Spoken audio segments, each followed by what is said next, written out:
I'm not hearing anything over here. Nothing over there? Yep, nothing. I'm not hearing anything. Nothing. Not hearing anything.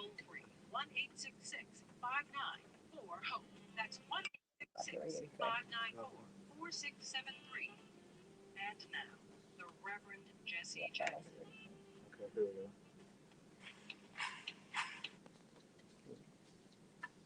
Hey, everybody. Welcome to Keep Hope Alive with Reverend Jesse Jackson. I'm Santita Jackson. It's Sunday, January 30th, 2022. Coming to you from iHeart Studios all over the country, all over the world. We want you to go to the iHeart app and tune in to Keep Hope Alive with Reverend Jesse Jackson.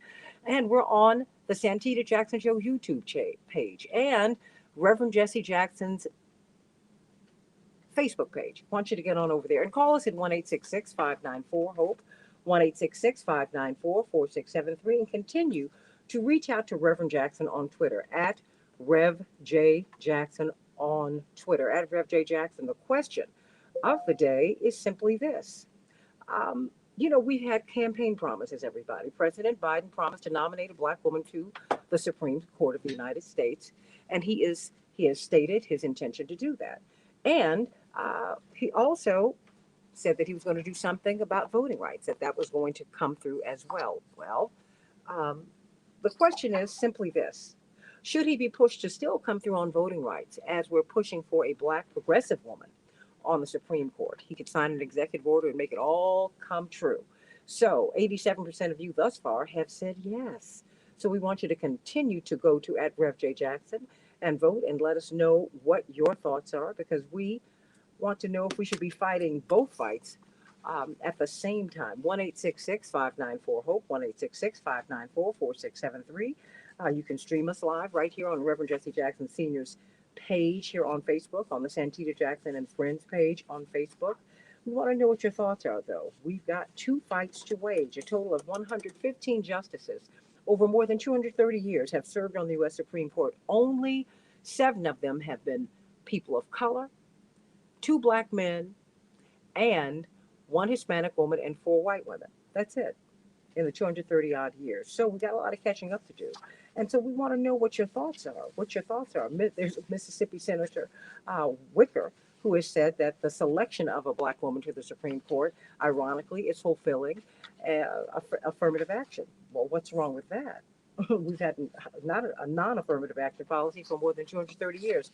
Reverend Jesse Jackson, what are your thoughts today? Morning time visit to our special guest, Attorney C.K. Hoffman, who was over here at the NBA recently, Attorney Bob Runwine, Transformative Justice. She's an activist for excellence. Reverend Frank Watkins, the expressed my sincere thoughts to you, Santita. One, it's time to have a black on the Supreme Court. Black is not just black is a part of a certain expression. It's a cultural phenomenon. There are some of us that serve the interests of radical white people who have with him on as the successor to Thurgood Marshall was a cruel kiss by George Bush defines him really. George Bush and his legacy is putting Clarence Thompson on the Supreme Court. So she's Thurgood Marshall and the delegate of their points of view. And so we're delighted that there be a black woman of many of substance. 10 to 12 have been named out there. They are all very qualified.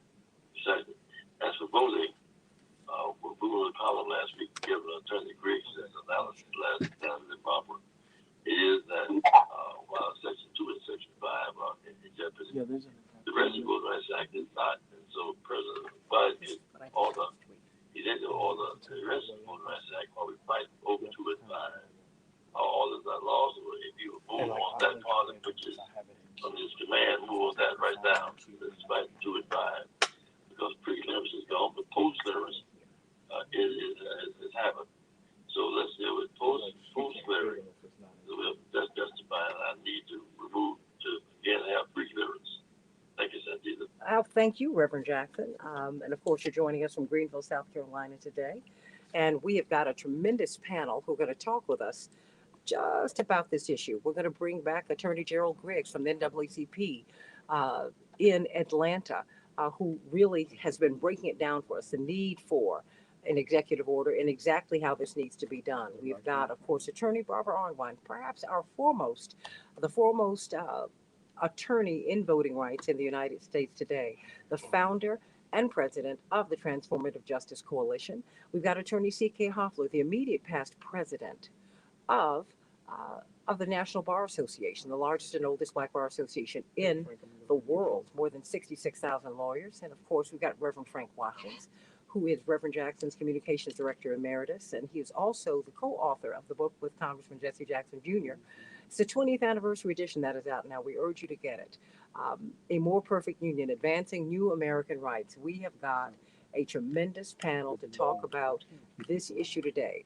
The president has said, I'm coming through on my promise to nominate a black woman to the Supreme Court, a progressive black woman specifically. That's very, very key.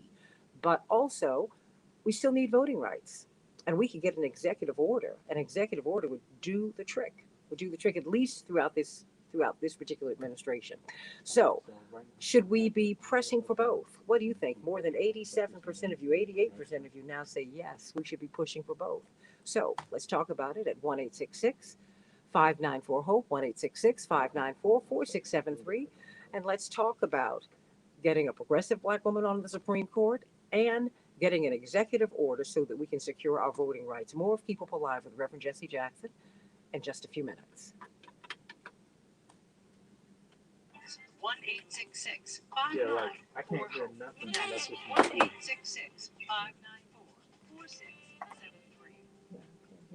Finding the right Right, person so for the now- job isn't easy. So how do Just I ask switch someone to? who hired a lounge singer to be their office receptionist. Hello, this is Yeah, Mickey I hear Markey, nothing. and you've reached the office of Uh-huh. Thomas Associates. Thank you very much. Catch me Tuesday nights at the Hotel Common. Hello? There it Got an is. insurance question. So Give it now all I Okay, have it in there it program. is. So yeah, Here so it is. whoever was in here before, they don't see it Okay, in program. so now you can bring them up so they can speak during the break. Okay, so maybe we need to, I guess we've got to set that back when people are in and then come back. Okay, so we just should be in program. So working then through some of now, this technical stuff. hopefully I'm But I knew my guessing guy, that hopefully Ryan, it's was still going to on come through. So Reverend they're sounds like a still on 50-year-old, not an 80-year-old. That's, yes. Well, you know, when he gets his rest, when he does his therapy, he does great things. And so for those of you, Yeah, we hear it. Reverend Jackson, I've had a lot of people who've reached out to us about their parents who have Parkinson's, loved ones who have Parkinson's, and they have a lot of admiration for you continuing to press on. And they're all encouraging you to keep up with your therapy. So, because that makes a big difference. Does it not, Reverend? Outstretched to the sky. Oh, Reverend, can you bring him up just a hot They second? see a winding path that could lead to adventure. Hold on, Reverend. Yes, Reverend? It does make a big difference. And part of what they do is they teach you the big movement. So you're active. It's better than sitting around in a chair figuring how to retire, how to die. Well, Quickly. nobody's trying to get you to do that at all. So, but what about your speech, Reverend? What about speech? Well, it attacks speech, it attacks mobility, it attacks movement. Mm-hmm. When I got the Parkinson's, the COVID, it bounced off my chest because I had 2 shots already. It didn't affect me at all. I had no issue of temperature or nothing like that. But vomiting and all that goes with COVID. But it hit my Parkinson's. I could not walk for a month. I could not talk in accordance to this for a month. Mm-hmm. I worked on my speech and worked on, I'm speaking at church today, by the back in Greenville, South Carolina. And we're working on walking too. Well, you know, and it's something just to continue to keep everyone encouraged. It's something that he literally has to do every day, every single day. So you have to reapportion your life, but that's okay. But it's something that he must do every single day. And so, Because I inherited from my father. well, you know, and a lot of people, but you know, your father died 25 years ago. They've made a lot of advances in Parkinson's since then. And so while it's an inherited disease, which now has one of my brothers going to check and see if he has any markers for it, and he's in his 50s. So, but they've made tremendous advances in Parkinson's since your father passed away in 97. So we're now 25 years later, and so let's continue to work with those. Why don't we have Jesse Jr. on the show? Because he doesn't want to be here. Jesse Jr., believe it or not, has always been a very private guy, although he's lived a public life. And he best expresses himself, or most comfortably, when he's writing and when he's in an academic setting. And so when we can get him on here, we certainly will, because he has a new book out that is fantastic, and he has two books out at the same time, and so we're very excited about that, and excited that his life is coming along. So Dave Dowling and Daryl and Jean and Francis and Angela and Shirley from beautiful Philadelphia. Let us not forget that. Did you all get any snow, Shirley? And Francis 30 and seconds. Mattie and Donnie. Let me see. And my honey bun, Abraham, down there in Venezuela. He loves you, Reverend Jackson. Jesse Jr. is on my way back to Chicago. Just really have something showing him MSNBC today. Okay, well, I wish he'd do this one. Hold on, 10 Reverend. seconds. Let's come on. You will. You will. You will.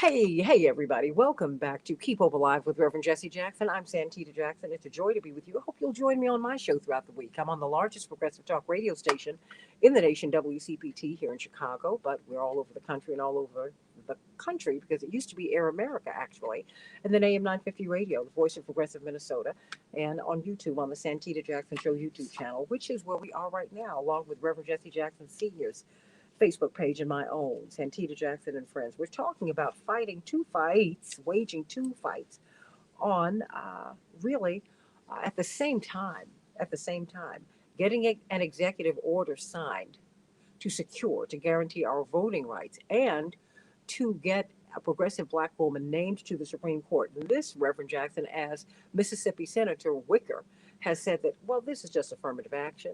I don't know how affirmative action got a dirty name. Affirmative action, you can't be an unqualified anything and qualify for affirmative action considerations. Reverend, why is it that we should be waging both fights at the same time? Well, there's one fight in two dimensions. You use the Supreme Court justice to enforce the voting right. That's the voting right. So the voting rights fight is a big fight because the states' writers want to let voting reverse against the states' rights. It's really the states' wrong to violate it. It's the Supreme Court that would properly interpret the law to be inclusive of all Americans. Well, you know what, Reverend, we're going to take it. We have to get C.K. Hoffler back up. We're going to take we're just going to do a round robin. Gerald Griggs, you really rather forcefully pushed the idea of an executive order last week, and we pledged that we would work. We're all going to work together to make that happen. What do you make of both fights at the same time, and why an executive order for voting rights? Maybe you should restate that. Reverend Jackson for having me on the platform. What we need to understand, as Reverend Jackson just said, it's the same fight on two different fronts, but it's the same fight. And I think the reason why we need voting rights protected at the federal level through an executive order is because we were not successful through the Senate. So we have to protect the right to vote and access to the ballot, because it's the same fight a generation ago. You have the same figure saying states' rights over federal rights. Well, we already have this federal right through the 13th, 14th, 15th Amendment and the Voting Rights Act of 1965. So basically, we need the president to step up, use his executive power to empower the Justice Department to go after the 19 states who are violating federal law. We can still use parts of Section 2, Section 3 of the Voting Rights Act to do that, and to order in federal monitors, to order in the stop of these tests or devices that are limiting the right to vote. And ultimately, this week, we heard with the retirement of Justice Breyer that there's a new seat on the Supreme Court that's open.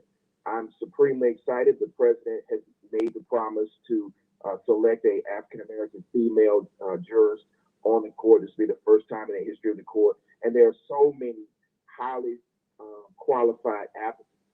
It's just disrespectful for the senator in Mississippi to say it's affirmative action. This is not affirmative action. This is necessary to be inclusive on the court because the court hands down rulings that affect all Americans, not just one pocket of America. So there are so many women that are so supremely talented. Three more that I've offered up. Leslie Abrams Gardner, who's on the short list. She's the judge from the Middle District of Georgia.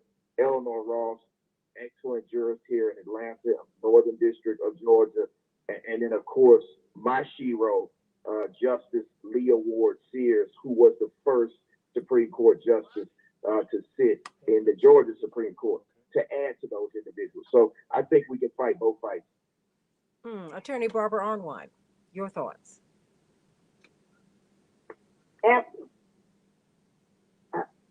Absolutely.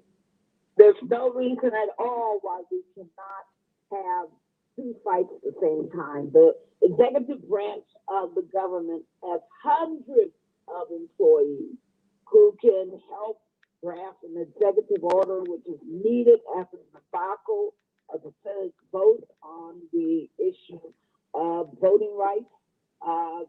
We need desperately the Freedom to Vote Act, more desperately than we did 2 weeks ago when they had their horrible vote. Because in the interim, what's happened is that after that vote, these states have become even more emboldened. And now they're introducing more evil voter suppression legislation every time we turn around.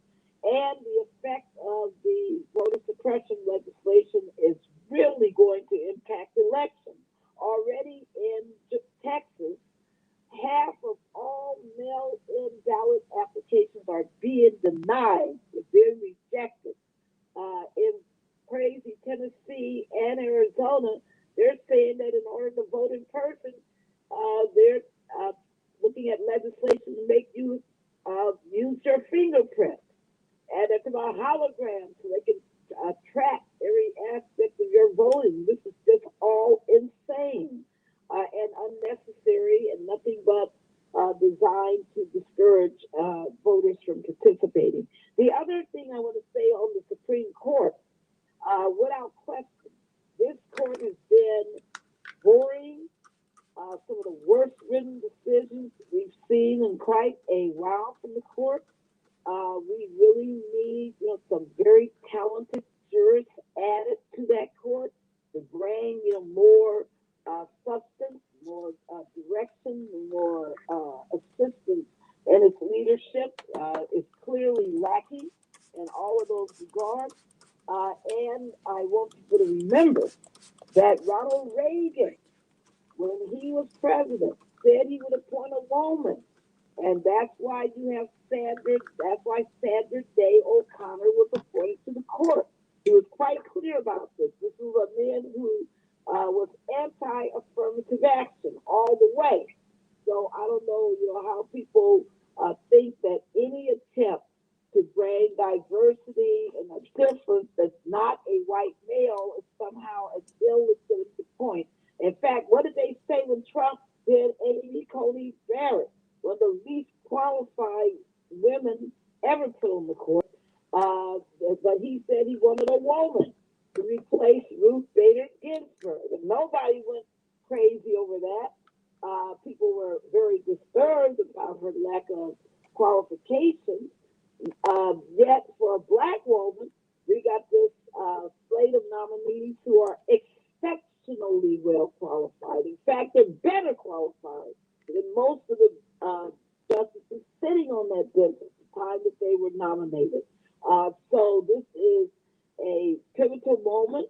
We got to get this done and more, because the people, I've been reading all the comments on social media, and the people are crying for the return of the child tax credit because people are in need of income assistance. So there's a lot that this administration can do at the same time, and the executive order is imperative. C.K. Hoffler, I need you to speak to both of these issues too. What about this the naming of this progressive African American woman to the Supreme Court? What will she bring? And what about waging this fight to get the executive order for our voting rights signed? I mean, that's the least of what this administration can do at this time. You know, the one thing that we know for sure is that the administration simultaneously does hundreds of very important actions. Asking for the nomination of an African-American woman, a progressive, a strong leader to the U.S. Supreme Court, and continuing the fight on voting rights is really a drop in the bucket. That's nothing extraordinary to ask for. There's certainly other things that we should be asking for in addition to that, but we need to prioritize those two things. Mm. You know,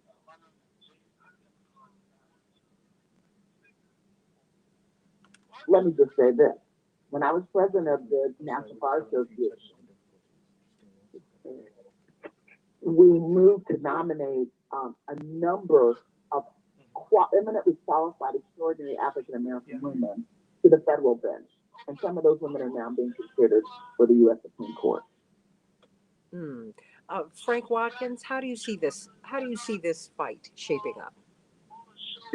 Santini, there's another voice on the phone. Okay, just one moment, please. Okay, now you go. Okay.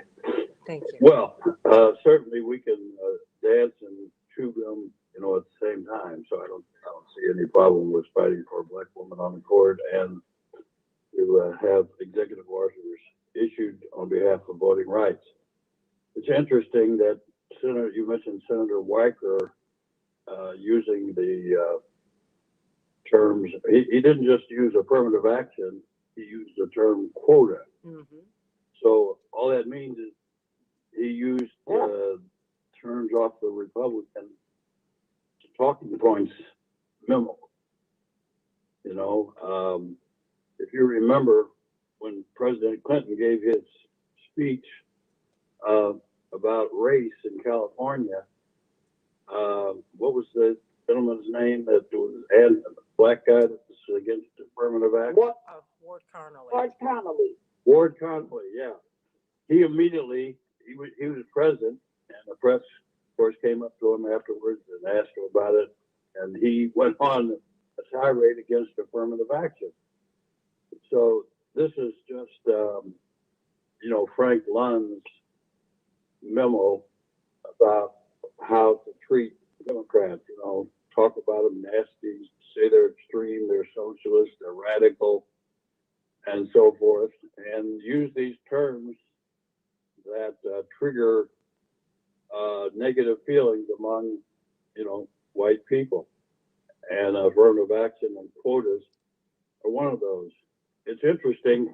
Affirmative action is nothing other than equal opportunity. And that's all it is. And I remember Reverend Jackson went to Tulane University to debate William Bennett. And he was allowed, part of the format was each of them were allowed to ask each other a question. One of the questions Reverend asked William Bennett was tell him the difference in an affirmative action program that worked, that is, achieved its goals in a certain time frame, and a quota. And he refused to answer the question. He turned it into some kind of a joke. So, the use of the terms affirmative action and quota was designed, to trigger anti-feelings among white people about African-American Supreme Court justice. We have to remember that from 1789 until 1987, 198 years, only white men had been admitted to the court. And so I think I'm correct by citing the Becky case that if two people were equally qualified, that if there had been a history of discrimination, race could be a factor in determining. So it's a little strange that with 9 people to be talking about affirmative action, but if he wants to use that, affirmative action is nothing other than equal opportunity. And now an African American woman is in the pool for consideration and will be the beneficiary of equal opportunity. You know, Attorney C.K. Hoffler, okay, Reverend? I'm down in South Carolina today. Second leg of our Southern Bullets Crusade, I might add, among other things. And it's so clear, negative action.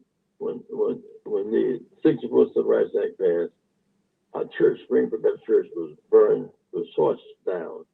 They said it was electric wire. The church that we came from was torched as well, Springfield Baptist Church. So, negative action. When we come to Cleveland Park on Sunday afternoon, several hundred white children swimming in the pool. We got the right to swim in the pool. The whites left and put seals in the pool. We jumped in the pool with seals. And then they turned into a flower garden. Now it's a tennis court. Negative action. There was not a single black working on Main Street at the time. Those things have changed now. I mean, not access to jobs and health care, but negative action. South Carolina's governor has said no to a federal unemployment compensation that makes people lazy and federal food program for children. And so we want to argue about the future of aborted children. That's aborted children who need affordable health care. And they need child care laws. Well, you know, when we get back on the other side of the break, what I want to do is find out from you, Attorney C.K. Hoffler, some of the candidates that the National Bar Association vetted, if some of them made this list, the short list that is being reported about the people who President Biden could possibly name to the Supreme Court. We're seeing that list change slightly. We've seen it change over the last few days, but we want to know what your thoughts are. Attorney Robert Arnwine, what are you looking for a progressive black woman on the Supreme Court? Is that important? The fact that she be progressive, that she be fair, that she bring a different worldview. What about you, Attorney Gerald Griggs? What are your thoughts? Attorney and Reverend Frank Watkins, what do you think that we need on the Supreme Court? We still have a 6-3 Supreme Court, tilted in the conservative direction, and not just conservative. One would say, you know, it's an antiquated direction. It's a direction that would take America back and not move it forward. So we want to know what your thoughts are. What are your thoughts? And this campaign that the Washington Post just published this morning, Reverend Jackson, the campaign that was waged to get Justice Breyer to step down, which was very similar to the campaign that the Obama administration tried to wage with Ruth Bader Ginsburg, but she refused to leave. She refused to leave. She even refused to take lunch with President Obama because she knew that he was going to ask her to resign. And then she died during the Trump administration. And there we have it. So we want to hear your thoughts. 1-866-594-HOPE, 1-866-594-4673. Let's talk about the Supreme Court. Who do you want to see named to the Supreme Court? What qualities should this black woman embody? And what about the executive order on our voting rights? Back with more Keep Up Alive in just a few minutes. We got about a minute. 29:40 will come out. I thought it was 28:46. 28. That is at the end when we do 58:26. Okay, so this is 29:40. Would you send that to me? Just send those to me I'll by send you text. the times. Yep. Please do. Yep. These are like the new. Yeah, because I need those. Because I don't like being off on time. Yes, Reverend Hope. Yes. I'm going to have to go momentarily. Okay, no worries. But Trump is considered positive January 6th for rising. That's why Joe Biden. Reverend, please slow down. Yes. Slow down. What did you say? Joe Biden thank Delegate because we attacked Humphrey so much that he didn't jump in line quickly. We elected Nixon. We'll give Trump a comfort zone on about attacking Biden. Some caveats around it.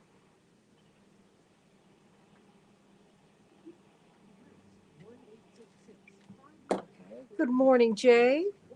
Good morning, Sharon and Dave and everybody. Thank you so much for joining us today. Please like and share, like and share, like and share. And Back we'll up be at coming to you. 2.5 Reverend, you'll minutes. be giving brief closing remarks, yes?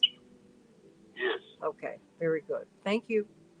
But you can speak to everyone right now. Brother Griggs, Reverend, how you doing? Did you get my column last week? Yes, I saw it. Thank you for spreading the message. Did you get the column, DK? I did. Bob Run Yes, hey, Reverend. Frank? Thank Yep, I got it. And you guys The column was brilliant. And Reverend, I have tweeted your column out, and people are going crazy about it. It's just like viral. Thousands and thousands and thousands of people have responded to your column. Well, I wish all of you would do that. What I'm going to do this weekend, I will make it, you have to read the column again. I'm trying to say this, Santita, that I want to do one this week on Biden should use it more up front. So it's not, it's shorter column.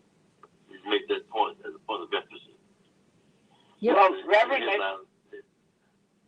Reverend, they're talking about Biden coming to Selma, and he ought to use that occasion to announce his executive order.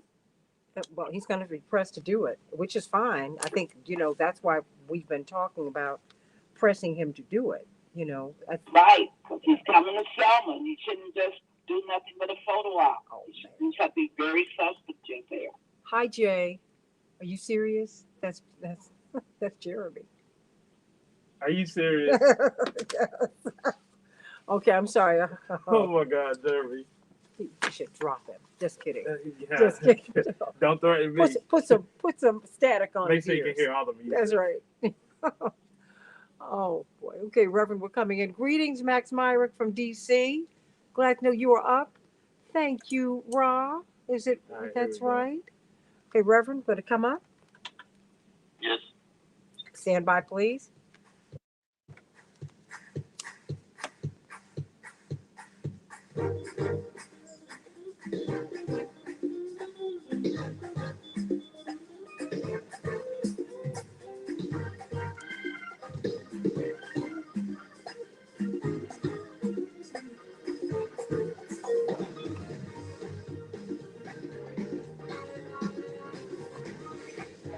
Hey, everybody. Welcome to Keep Hope Alive with Reverend Jesse Jackson. I'm Santita Jackson. It's a joy to be with you today.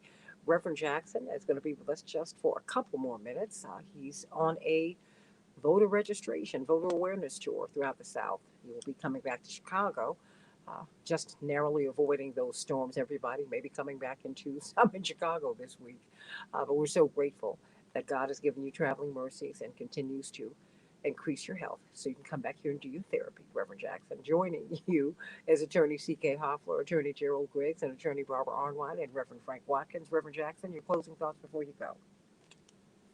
I think you sent into our panel today.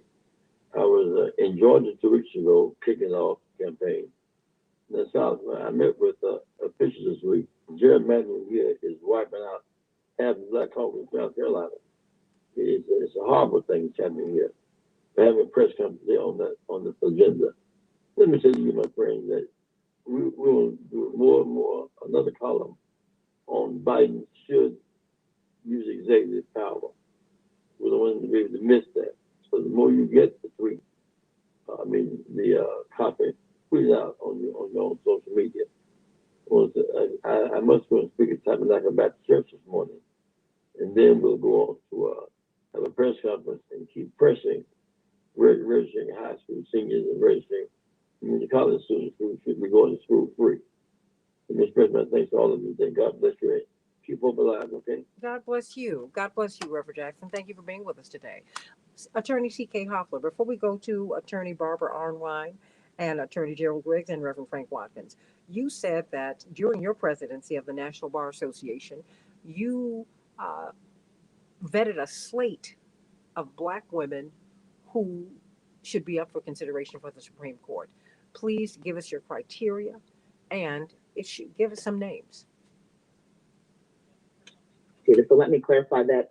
You know, I'm not the current president of the National Bar Association, so I don't speak for the current president. But when I was president of the National Bar Association, President Biden was coming into office. And we understood that there were going to be many openings for the federal bench. And so we worked very closely with the administration and we vetted really hundreds of candidates for the federal bench with the understanding that some of those candidates would be also at an appropriate time considered for the U.S. Supreme Court. And in fact, Barbara Arnwine, ironically, since she's on the line here, led also an effort to vet some candidates for the federal bench as well. So that's the context I want to put in. And so there were three candidates in particular whose names are out there that were endorsed by the National Bar Association. And there are many more because every week, every day, there are new people that come, that new African-American women who surface, but there are three at the top of the list. One is Michelle Childs. She's a National Bar Association member. She's a U.S. District Court in South Carolina. She is someone who we hear Congressman Clyburn say aggressively that is his candidate. We also very heavily supported Ketanji Brown Jackson as she was being elevated on the federal bench in the District of Columbia. Someone who many people didn't really know, Tiffany Cunningham. She's at the circuit. She's in the federal circuit in the District of Columbia. Well, and so those are three candidates that come to mind. I just saw Tiffany's name surface today as someone who's being considered. And the reason why people like Tiffany, Ketanji, and Michelle Childs are being considered so heavily is because they've already gone through a confirmation process with the Senate, and in the case of two of them, fairly recently. And they were able to garner a number of conservative senators, Republican senators, to support them.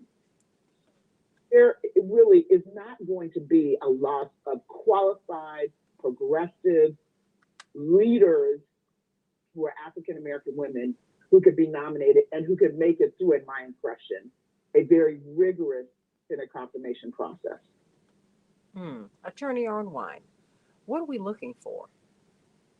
We're looking for people with a depth of legal knowledge and understanding, leaders who have been able to work collegially on the bench already with very conservative, often colleagues, and have been able to persuade them to do the right thing. We want judges, a new justice who can write.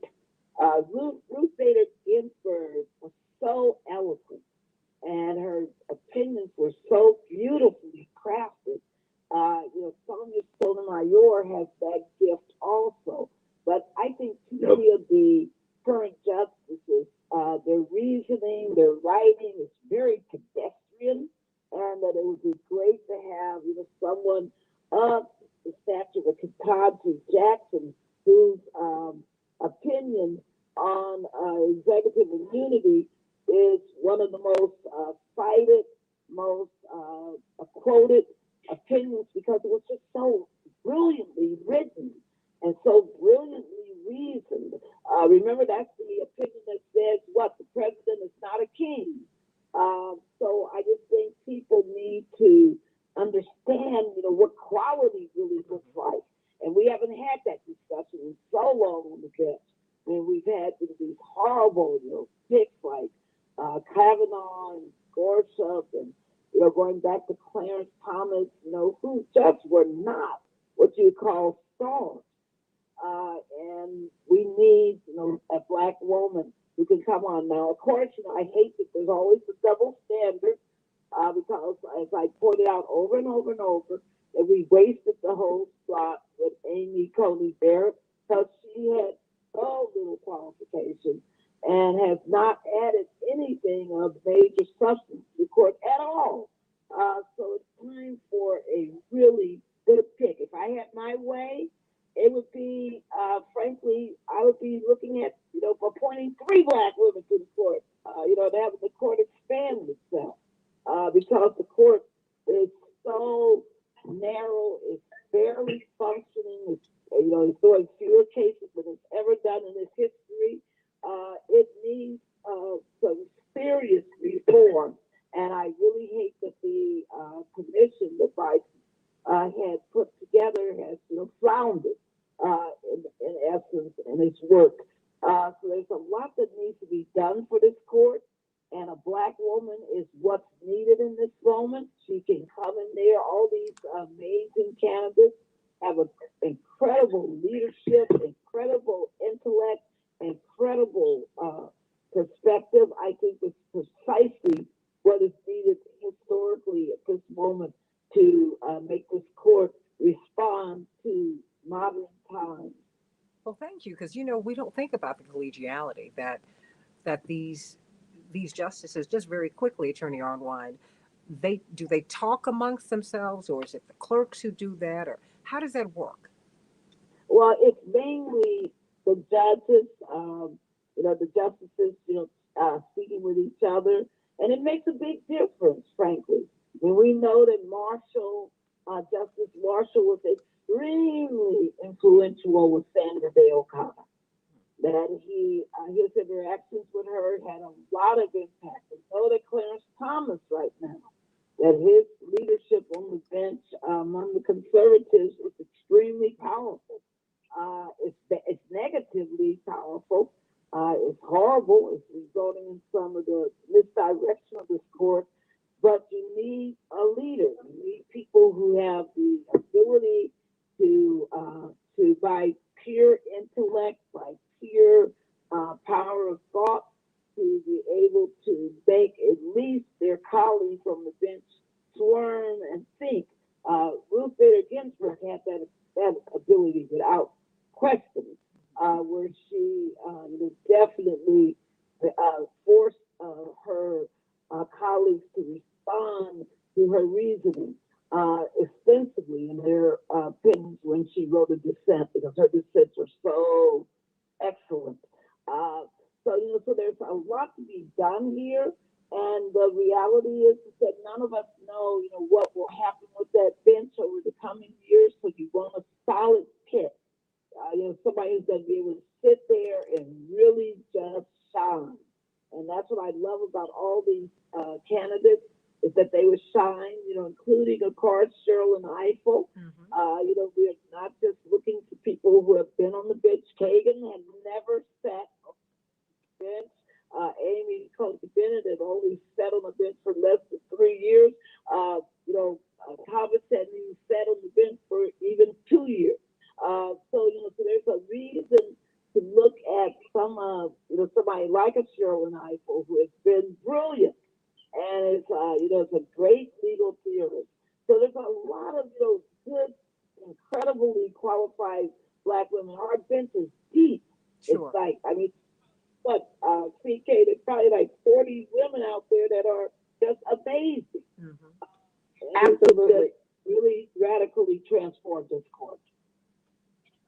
One thing, Santita, to what Barbara articulated so well, the very fact that there's all this controversy and discussion by law professors, like the incoming horrific law professor at my alma mater, Georgetown, who was saying that President Biden is getting all these lesser qualified Black women candidates. The very fact that there's so much racial animus that is being that is populating the airfield surrounding these candidates, and the mere notion of having an African American woman on the U.S. Supreme Court is proof positive that it must happen, that it should happen. And to have a more enlightened U.S. Supreme Court, we absolutely need a different voice added. And that voice, not only a different voice, the voice of a reasoned, progressive, smart, talented, eminently qualified, bad to the bone Black woman. Gerald Griggs, your thoughts about this? Because because the appointment carries so much weight, and we don't really think about how they get along with each other. Because Ruth Bader Ginsburg, when she first started on the court, they said was a lot more timid, and she was a lot more prey to the influence of Justice Antonin Scalia, that he could sometimes push her, almost bully her into positions. She grew past that, thankfully. But what are we looking for? I think, and I agree with the comments of all my colleagues, but I think we need to play the long game. There are the 3-3-3 split. If you look at it ideologically, you have the liberal wing, you have the centrist conservative wing, and then you got the hard right. And so we're in the middle of the Roberts court. But whomever this pick is has the ability, if we pick a young enough African American woman, to potentially be the Chief Justice. Because we know Clarence Thomas was born in 1947. We know that Alito was born in 55, as well as Robert. So they're going to age out at some point, maybe resign. Hopefully they don't succumb, but they are going to age out. And then the court is going to flip. So if we select someone like Leslie Abrams Gardner, who's 47 years old, there's a possibility that the court swings back. And she may have the ability to pick off one of the centrist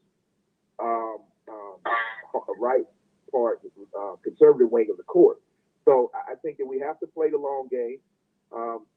Hopefully there will be another pick as well in this presidency term. But I think we need to pick somebody young.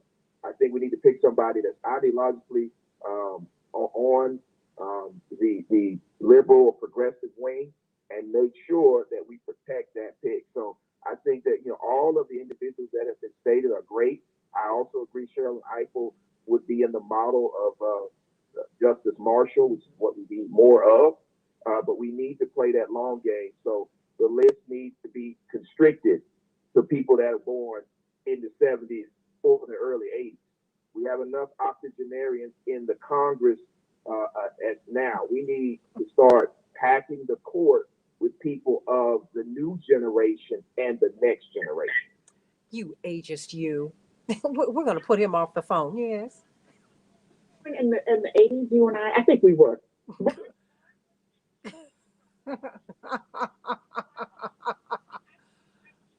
Ageist. Ageist, ageist, ageist. Ageist, ageist, ageist. Kind of tragic. But you know what? No, we're done with you now. Can we let him go? Yes, we can. Executive decision. When we were vetting and recommending people for the federal bench, we were recommending younger people. I hate to say it, Cynthia. Early 50s is young, but certainly, and for good reason. Mm-hmm. So there's not much that I can say that the former president did that was good. The one thing that President Trump did was he also selected very, very young. Absolutely. To populate the federal bench for the very reason that Gerald articulated. We want to have longevity.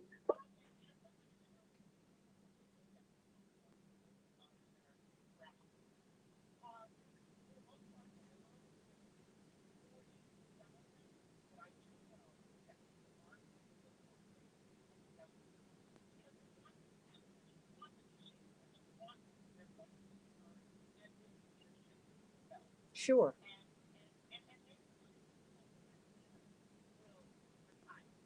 Well, you know what? Honestly, I'd like to see a mix. I'd like to see a mix because I think that having these intergenerational conversations is important. But I think that Attorney Griggs makes the point that we've got to play the long game, which is what the Republicans have done. They have named young people to the bench at every level. And so, I mean, because when you look at Chief Justice Roberts, he was ushered along straight out of college. And we've got to begin to do that. We've got to begin to do that. Is that you, Attorney Arnwine? We got to go. We got 1 minute. Your thoughts? I just wanted to say a shout out to Black women, period. Remember, none of this would be happening but for Black women's advocacy. We have been advocating now for decades for a Black woman on this court. Black women have been turning out and voting like no other cadre in the country. And it's a real tribute to Black women that we are where we are right now. Now, I'm not taking anything away from my brothers, not taking anything away from other progressive voters, but it's been Black women who have carried this torch and have lit this way and have fought for this appointment. And I want to give a shout out to my sisters all over the country for your perseverance, for your determination, and your achievement. We're going to get this done. Absolutely. And we thank God for the support of our Black brothers and white brothers and sisters and people who just really want to make the country what it's supposed to be. It's been more than 230 years since we had the Supreme Court. And well, yeah, that was not the original idea, but that is the idea and ideal that we've been moving toward. This was an oligarchical experience and experiment. This was a colonial project on behalf of kings from Europe, kings and queens from Europe. We've evolved it, and we're going to continue to evolve it. Get some closing thoughts from Attorney Arnwine on the other side of the break right here on Keep Hope Alive. Stay tuned for the second hour of Keep Hope Alive. Back in a minute. Okay. Coming up, you have Okay. closing thoughts from Go Reverend get you Jesse your water. Jackson. Oh, honey, thank you so much, but you don't have to. Take a trip back to So what do we have for kitchen? They have snacks now. What? Do we have to buy them or are they free? No, they're free. They got a whole. Give us these. You bring me some snacks in here. They got cereal, everything. Well, I don't want cereal. Do they have crackers? Oh, come on. We're in a new studio. Everything has changed since COVID. And so now we're on one floor. People have to reserve their desks. Everybody's not here every day. And so we're in a different studio and everything goes up in the cloud. So we've had, over the past few weeks, we've been trying to, Jeremy, our technical producer and chief engineer. We've got Ryan Lee, who produces during the week. They're both fantastic. We've been trying to work out the sound. And there's just a lot of things because there's no phone in here anymore. Everything is done. Oh, I loved you. Oh. Wait a minute, he brought me granola bars. They got all that back Oh, yeah. Okay, whatever. You all talk amongst yourself. Go on, do whatever you want to do. Oh, yes. Yes. But Barbara, there's so many eminently qualified candidates in field. That it makes no sense to have this ridiculous conversation about affirmative action and this and that and that and this. But you know what, CK? I resent people, but I resent people doing that about affirmative action, and we need to take that back and flip that narrative. I'm an affirmative action baby, okay? At least you got someone who's qualified. I had to tell someone that who tried to snap on me. I said, "Oh, darling, but I know I'm qualified. What about you? I know I met the requirements to be here. What about you?" We need to take that back. The point. Well, and we are taking it back, Santita, but this is the point that I'm making. Sick of that. That there's no discussion of affirmative action don't have the qualifications for any other group. No. And Amy Cody Barrett, she was probably the least qualified that I've seen in a long time. And there's been some doozies on the U.S. Supreme Court, but she's about the least qualified. At least most people had basic qualifications. I did right. She didn't meet the basic qualifications. Which is why she doesn't. She's not affirmative action.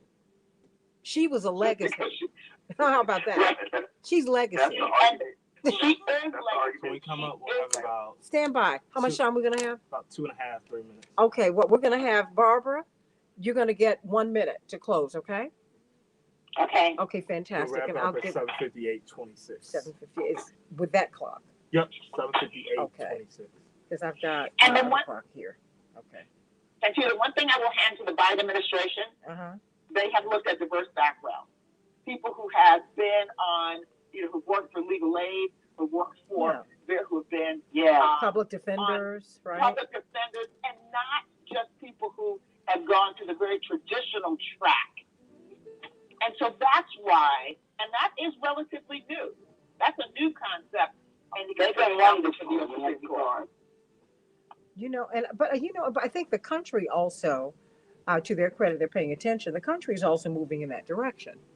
Because I think that we're maturing to the point where we understand that all geniuses don't go through the Ivy League. I mean, if you want to be technical about it, people who are merit scholars stopped going to the Ivy League 40 years ago. Why? Because you got better financial aid packages from state schools and from other schools. So, we need to just dispense with the notion. Dr. King went to Morehouse. Reverend went to A&T, and both of them didn't do well on, Dr. King didn't do well on the verbal portion of his standardized test. Reverend got a D in preaching at the University of Chicago. What? Yeah. Coming up for a second. We're coming up. Crazy. You're listening to Keep Hope Alive. We want to hear from you. Please email your questions or comments to Reverend Jesse Jackson at keephopealiveradio.com. Hey, everybody. Stay tuned for the second hour of Keep Hope Alive with Reverend Jesse Jackson. 1-866-594-HOPE. 1-866-594-4673. Attorney Barbara Online, the last minute belongs to you. We need you to do two things. One, bring all these qualified Black women in public to the door of the White House. Let everybody see them, parade them, so people can see what well-qualified, amazing Black women look like. We need you to do that. Secondly, we need you to come to Selma and announce your executive order on voting rights, to beat back and put into the dustbin of history all this evil voter suppression. We need you to do your commission on election protection. We need you to declare Election Day a federal holiday, which is totally within your power to do. We need you to lead on making sure there are monitors in all these 19 evil voter suppression states. We need you to do all the things that are within your power through executive power. So let's hear this. These are the things we need to see. I want to see Kentucky. I want to see Leandra. I want to see Michelle. I want to see all of these amazing candidates being greeted by you, pictures, so that the nation realizes what a rich treasure trove there is of amazingly well-qualified Black women out there. Thank you for living up to your promise, and thanks to Black women, and thanks to everybody progressive in the nation who has fought to give this moment. It's long overdue. We have left on the cutting floor too many brilliant over history. So this is the moment. This is the time. Let's get this done. Amen. And we thank our Black men for your support. We love you. And we thank everybody for their support. We got to make this happen. We got to even this out.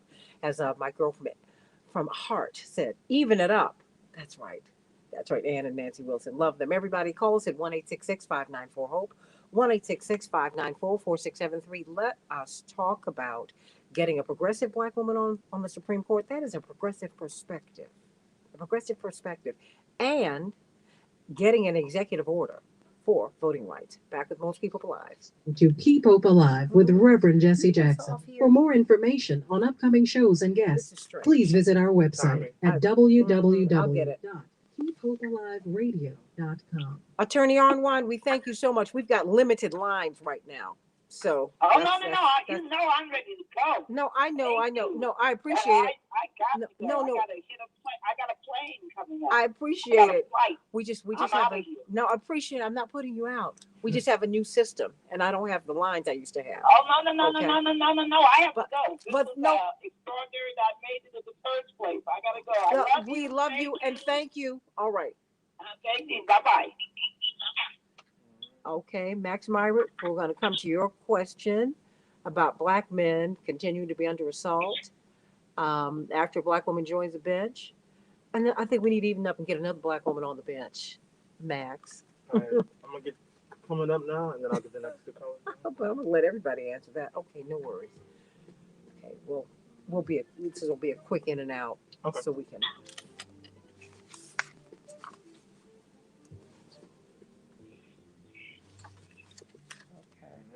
Good go. morning and welcome to Keep Hope Alive with Reverend Jesse Jackson.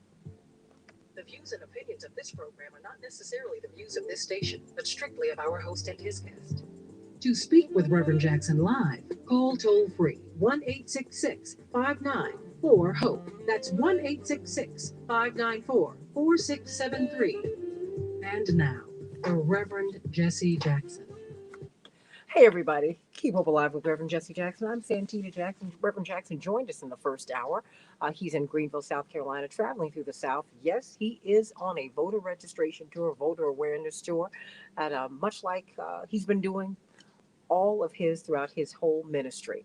And so please go to the Rainbow Push page so you can find out where he is today, so you can catch up with him. And go to @RevJ Jackson on Twitter and see if you can catch up with him and answer this question. This is what we're talking about right now. President Biden has promised to nominate a black woman to the Supreme Court of the United States. Should he be pushed to still come through on voting rights and sign an executive order too? 89% of you say yes. So I want to know what your thoughts are. What kind of person do we need on the Supreme Court? Who should be there?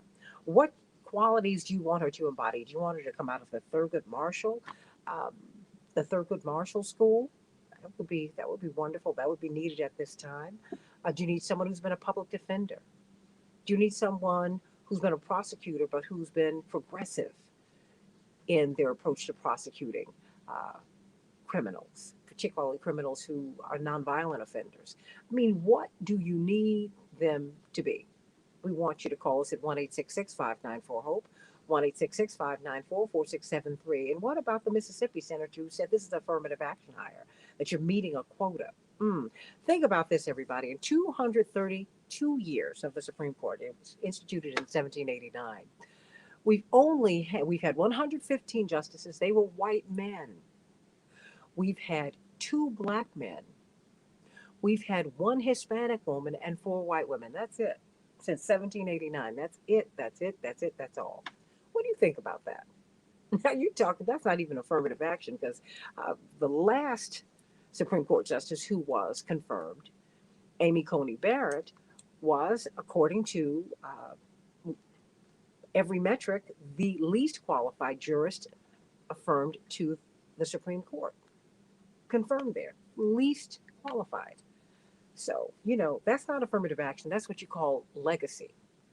Legacy. She's from a prominent family as well. So there's a lot to talk about, a lot to think about, everybody here.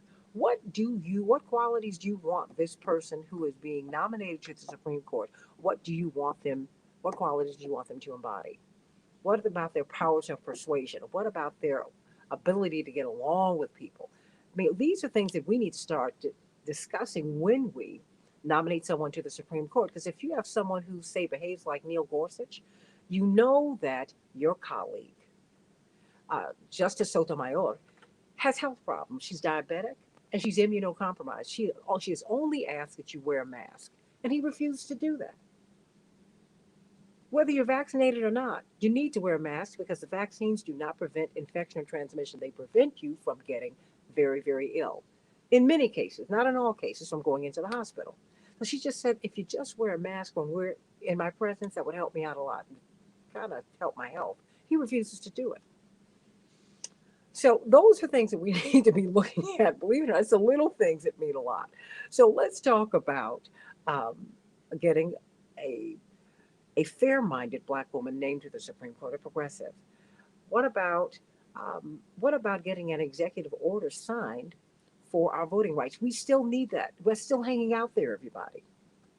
Both of these fights must be waged at the same time. Call us at 1-866-594-HOPE, 1-866-594-4673. And I hope you'll join me on my show, on the Santita Jackson Show. Go to the Santita Jackson and Friends page. We start streaming at 6 a.m. Central Standard Time in the morning, Monday through Friday, on WCPT 820 in Chicago and AM 950 Radio in Minneapolis, St. Paul. Back with more of Keep Up Alive with Reverend Jesse Jackson in just a few minutes.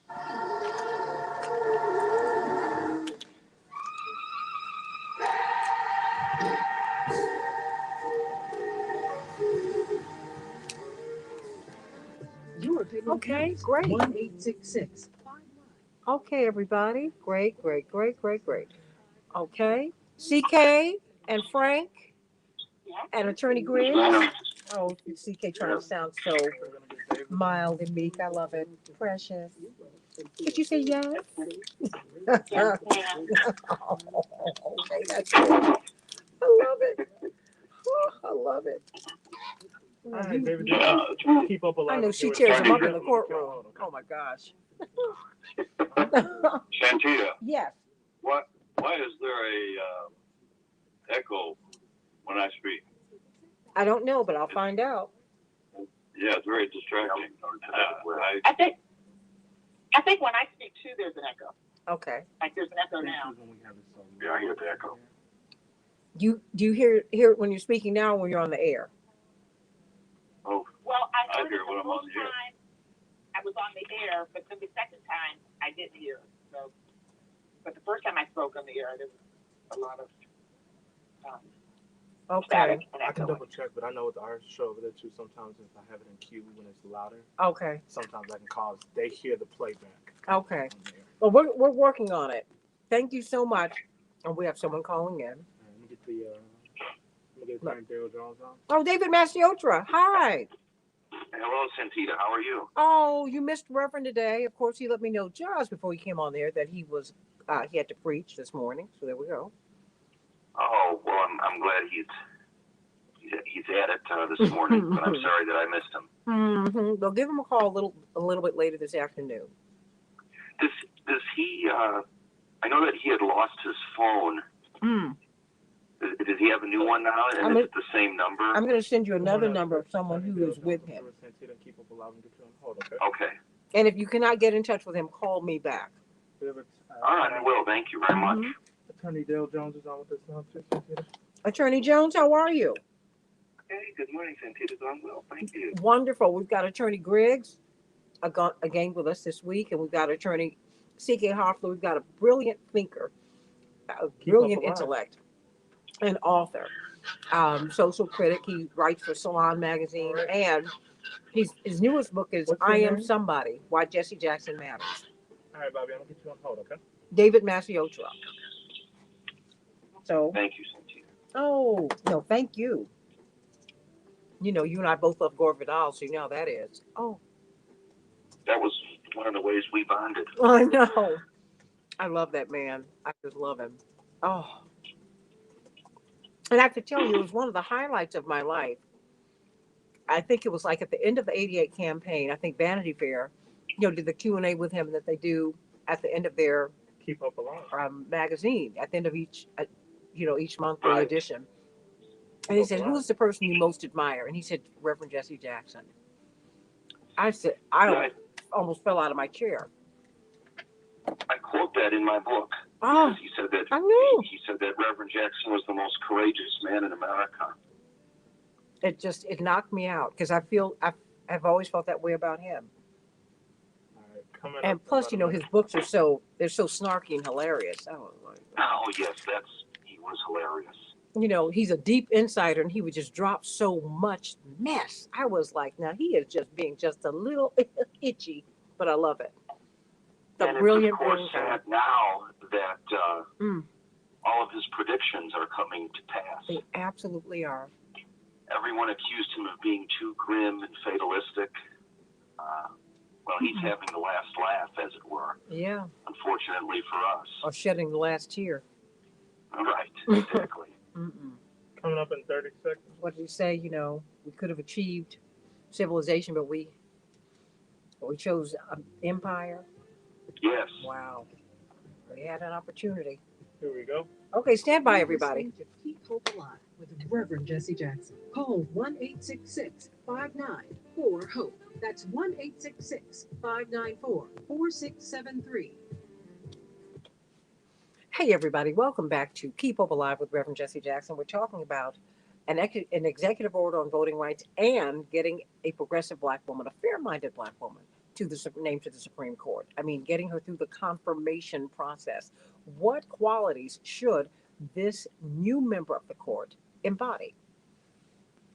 Call us at 1-866-594-HOPE. Call us at 1-866-594-4673. I'm Santita Jackson. We're joined by attorney C.K. Hoffler, immediate past president of the National Bar Association, the largest and oldest black bar association in the world.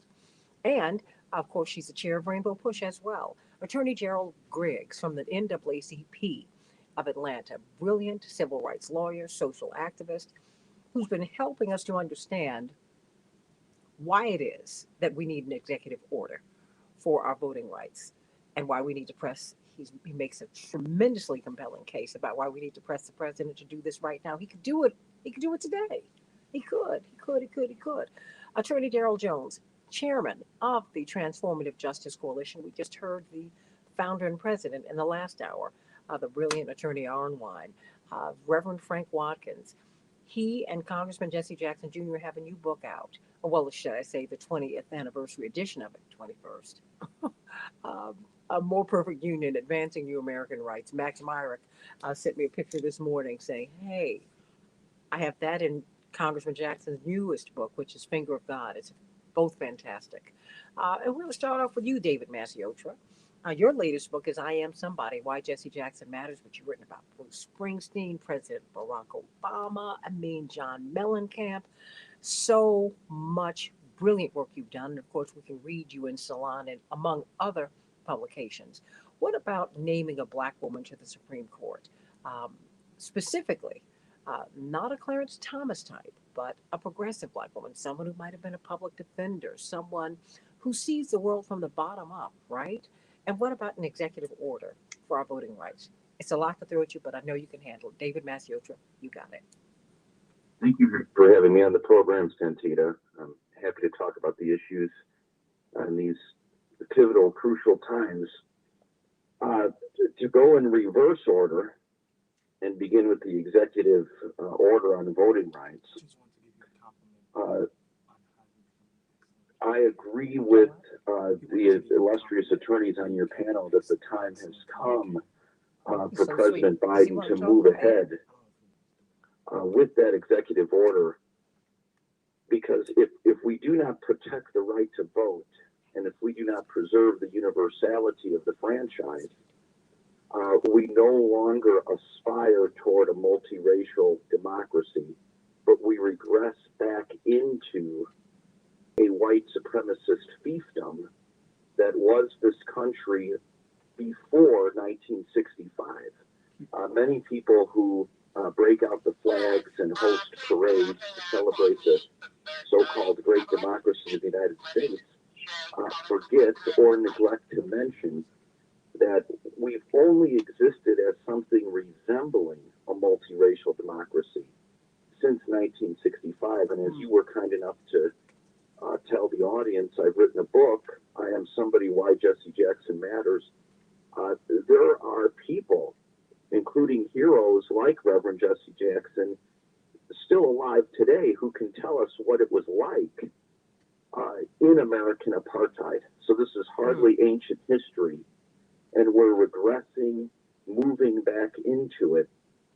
And President Biden needs to seriously consider this executive order, but before he does so, he needs to more aggressively present the case to the American people regarding what we stand to lose. President Harry Truman said the most important job of the president is persuasion.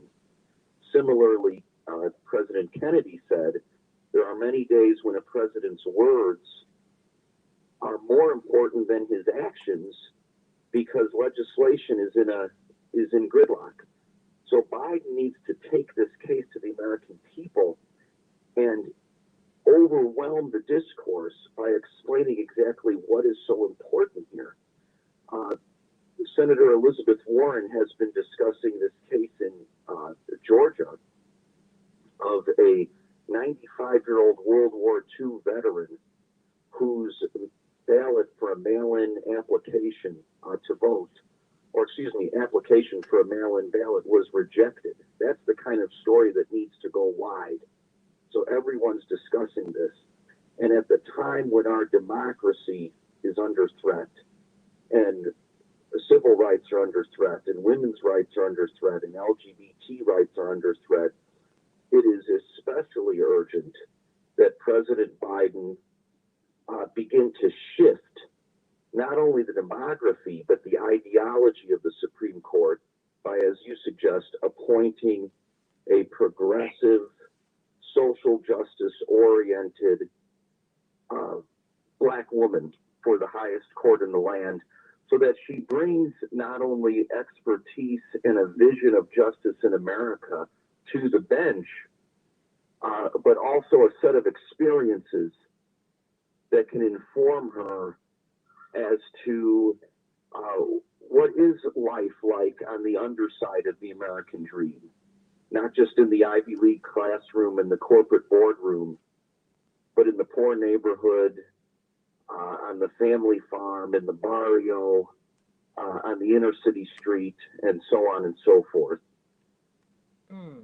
David Manciotra making the case. We've only had a multiracial democracy, well, certainly republic with democratic aspects, since 1965. That's not a lot of time. Most of us have not even, seriously, on this panel, were either just born at that time or were not even born at that time. Attorney Daryl Jones, your thoughts about having this, pushing for this Black woman and the qualities she ought to embody as we, for the first time in the 232-year history of the court, Supreme Court, nominate a Black woman to that court, and pushing for an executive order for voting rights. Should we push for both at the same time? And what do you want to see in this nominee and in this new justice? Yeah, thank you, Nancy. And again, thank you for having the conversation and for educating the audience with regards to what's going on across our country. To start at the beginning, yes, we are beyond time to have an African American woman on the Supreme Court. And let's be clear, not just any African American woman. I think that it should be a progressive woman. I think it should be someone that has embodied the experiences of being an African American, coming through the African American experience here in the United States, which is just a very unique experience. So, I like the concept of someone whose grandmother and great grandfather and all of that have had the experiences that my grandparents have had, that your grandparents have had, coming through and negotiating this system that they bring to the table.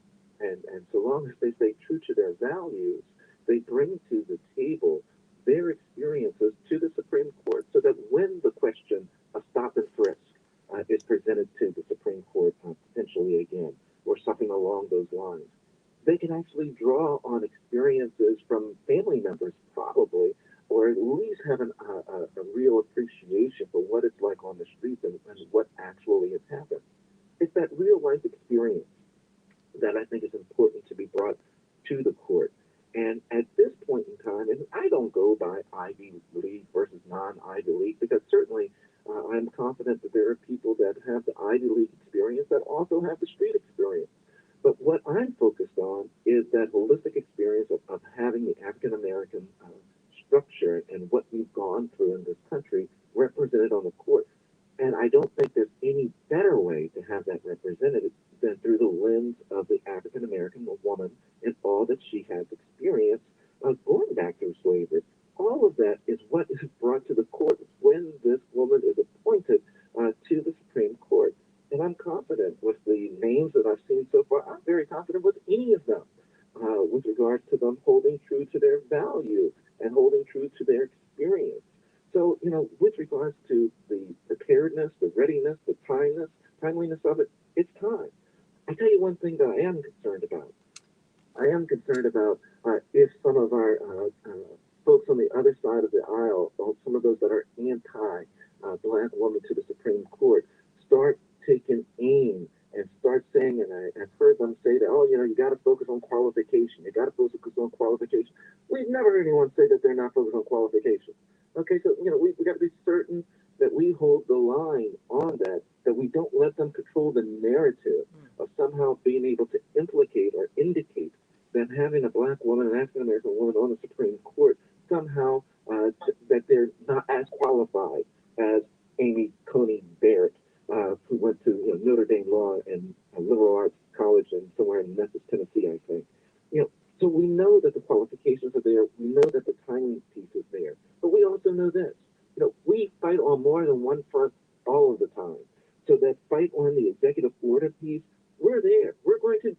advocating for the executive order and the right to vote, because we know that the only way we get to the point, oh, Santita, I love it, the only way we get to the point of having this African American woman appointed to the Supreme Court is because African American women got out and pushed the vote in order to get a president in place that had to make the promise of putting a black woman there. So that's why it's important that we have this executive order in place to protect the right to vote, particularly black and brown voters throughout this country. And that's the interconnectedness of all of this, Santita.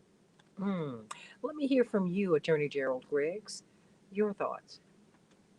Yes, I think, again, it's a momentous occasion that we are having this robust conversation that's going to lead to action of appointing an African American female to the highest court in the land. But I do have to push back slightly. I think we give too much credit to the other side of the aisle. They shouldn't be controlling this conversation.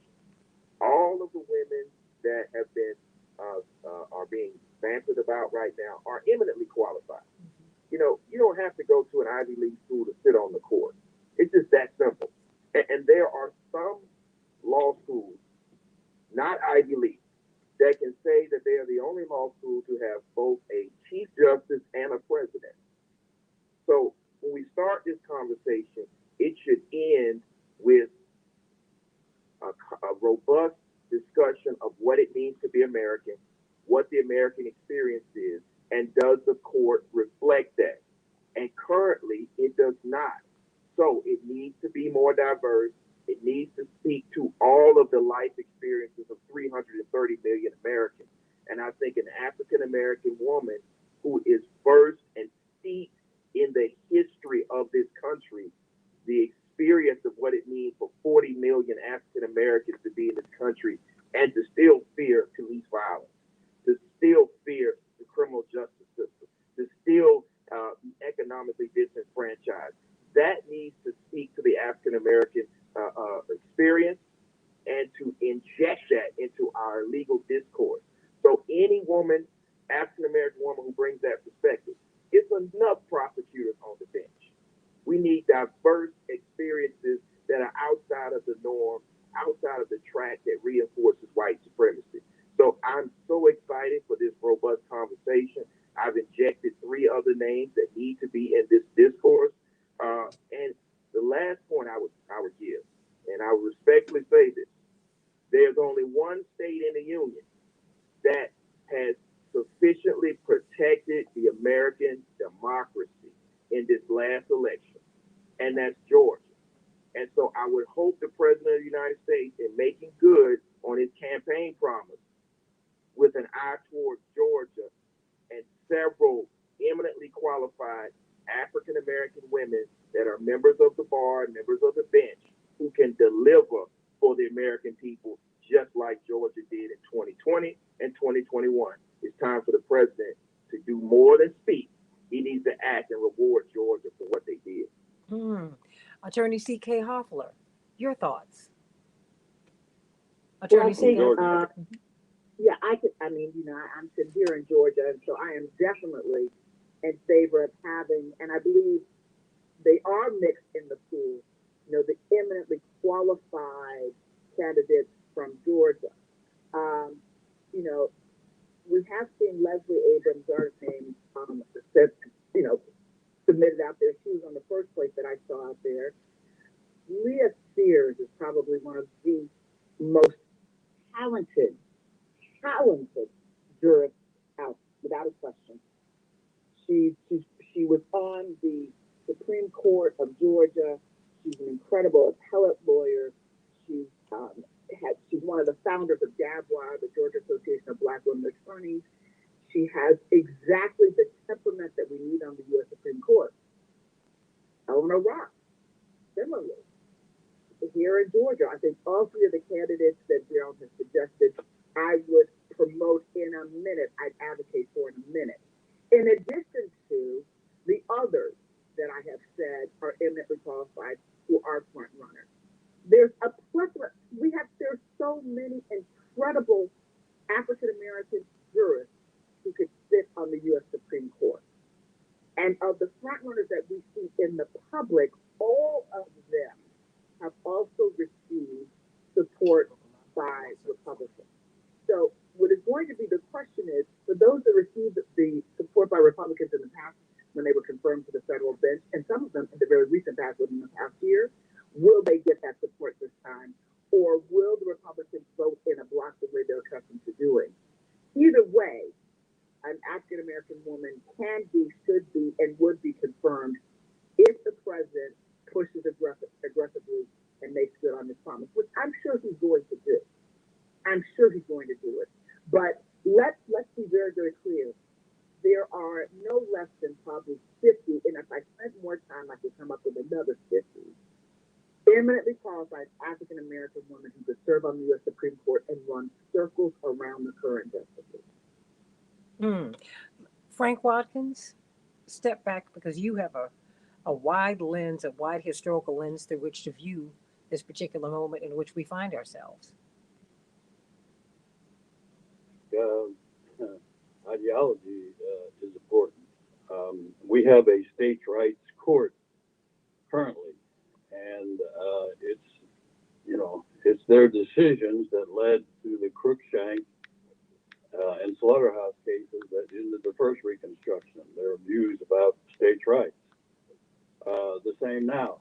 Roberts declared Section 4 of the Voting Rights Act unconstitutional. Why did he choose Section 4, the formula, instead of Section 5, the free clearance provision? Section 5 is actually the hammer. Section 4 is just a nail. And if you have a nail without a hammer, you can't drive it home. And so what he did, he's very political.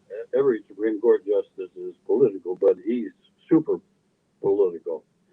So he chose to make Section 4 unconstitutional because it took the focus off of the Supreme Court and its states' rights orientation on issues of voting rights and threw it back to the Congress. It took it off of the judicial branch and put it on the legislative branch. Can Congress come up with a new formula for Section 4, in this struggle over voting rights? And he knew that he had in his hip pocket the Senate's filibuster. Okay, well, if they come up with one that is a formula, it has to make it through the House, and then it has to make it through the Senate. And not only with a 50 plus 1 vote, but it has to have a 60 vote to get that formula through. So he pretty much knew that voting rights was a dead issue if he declared Section 4 unconstitutional. Now, his ideology goes back a long way. He's the one that wrote a very strong memo in 1982 when the temporary parts of the Voting Rights Act came up for consideration, and he urged President Reagan to veto it. So he's been a long time opponent of allowing people of color to vote in this country. And I would just want to piggyback on the statement about Georgia. We have 1 minute. By electing a black man and a Jewish candidate in 2020, represented the tip of the spear of what I've been arguing, which is the South is the key. The South is the key to liberating the nation. And the African American vote is the key to liberating the South, increasingly in coalition with other people of color, not Americans.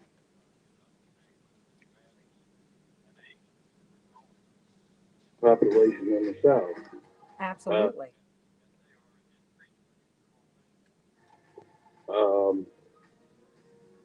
So. No, you're making the point. That's why I wanted you to give us the historical sweep. No, hold on. We'll get you on the other side of the break on Keep Hope Alive with Reverend Jesse Jackson, and we'll be coming to your calls. Just a minute. Back in just a minute. Your opinion counts. 1-866-5 Thank you. You know, I'm playing beat the clock here. So thank you all so much. Okay. Okay, wait a minute. Okay. Also, using your talking points, I'm doing a book on the debate, January 19th, on voting rights and the filibuster, and I've used your memo in that Thanks book. for holding. What's your name? Well, I appreciate it. I'm glad the message is getting out. We got to Keep up continue to alive. push Thanks for holding. What's your name? because it's so supremely important. Keep up alive. Thanks for Keep holding. What's your talking. name? You know, I just this is an incredibly important time. Hello. I think it'll be very interesting to see what President Biden will do in Selma. But you know what? You need to press for this like right now. You know, and and it's all hands on deck. All hands on deck because this is not just a win for Black women; it's a win for everybody. You know, you got to even this up. You know, we have to have Black women, um, not just the work as the worker bees. That's important, but we need to be at the table making the decisions, not just making that what you consume that's on the menu. So I think it's all important. It's all important. I'm really glad to see Sherilyn Ifill in the mix because she does come out of the Thurgood Marshall tradition. But I think you have a fine group of candidates. But I'd like to know more about each one of them, quite frankly. You know, because just the finer points, can help to tilt all of us in one direction or another. Really, you really need to know someone's background. You really, really do. It's real important because it shapes folks' decisions. So, okay. So we have Shay. We have Jay. No, not Jay. Who is that? Who's on three? Three. I think Cynthia? I talked to him. Yes. Yes, yes, David. I'm sorry. When we come back, if I can make a comment about the identity issue. Of course. Yes, thanks. I'll come right back to you. Yeah, I Absolutely. went to three, but they couldn't. It won't take too long. Picking up. I went to three to see who that was, but they weren't picking up. They might have stepped away. Who's Bobby? Bobby. Oh, Bobby. Yeah. Does he want to come on the air? I don't think on air. Probably just wants to tell you off mic.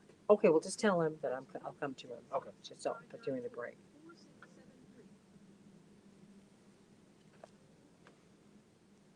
Hey, everybody, welcome back to Keep Up Alive with Reverend Jesse Jackson. I want you to stay in touch with Reverend Jackson throughout the week at rainbowpush.org, rainbowpush.org, and call us at 773-FREEDOM, 773-FREEDOM. Rainbow Push is a volunteer-driven, church-grounded organization, and we need you. We need you. We stayed open during the pandemic, uh, giving out parcels of food, Pampers, whatever people needed. Reverend Jackson pushed to stay open because he knew that the needs of the people were great. And we need your contributions, and uh, we need your energy. We need your hands. We need your willing hands. The willing workers clubs. That's what we've always been at Rainbow Push. So call us throughout the week at 773-FREEDOM, and please become part of the organization and join our volunteer team. We do need you, need you, need you. And I hope to hear from you on my own radio show on the nation's largest progressive talk radio station. It used to be Air America, now it's WCPT here in Chicago, but we're all over the country, all over the world, and AM 950 Radio, the voice of the rest of Minnesota. You can catch me on the Santita Jackson and Friends page and on my YouTube channel, which is where we are also on the Santita Jackson Show YouTube channel. We're talking about getting an executive order for voting rights. We need that right now, even as we look through these candidates, these Black women who are being considered for the U.S. Supreme Court. Wow. Joining attorney Darrell Jones and attorney Gerald Griggs and attorney C.K. Hoffler and Reverend Frank Watkins is David Masiocha. His latest book is I Am Somebody, Why Jesse Jackson Matters. Of course, he also writes for Salon Magazine. David Masiocha, you've been listening to the conversation now. Your thoughts?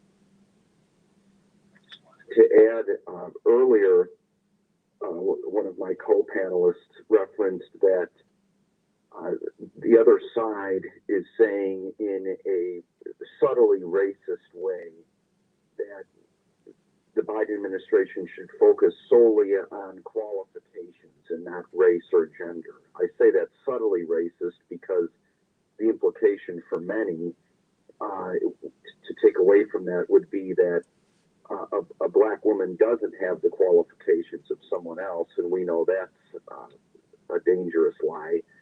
That's nonsense.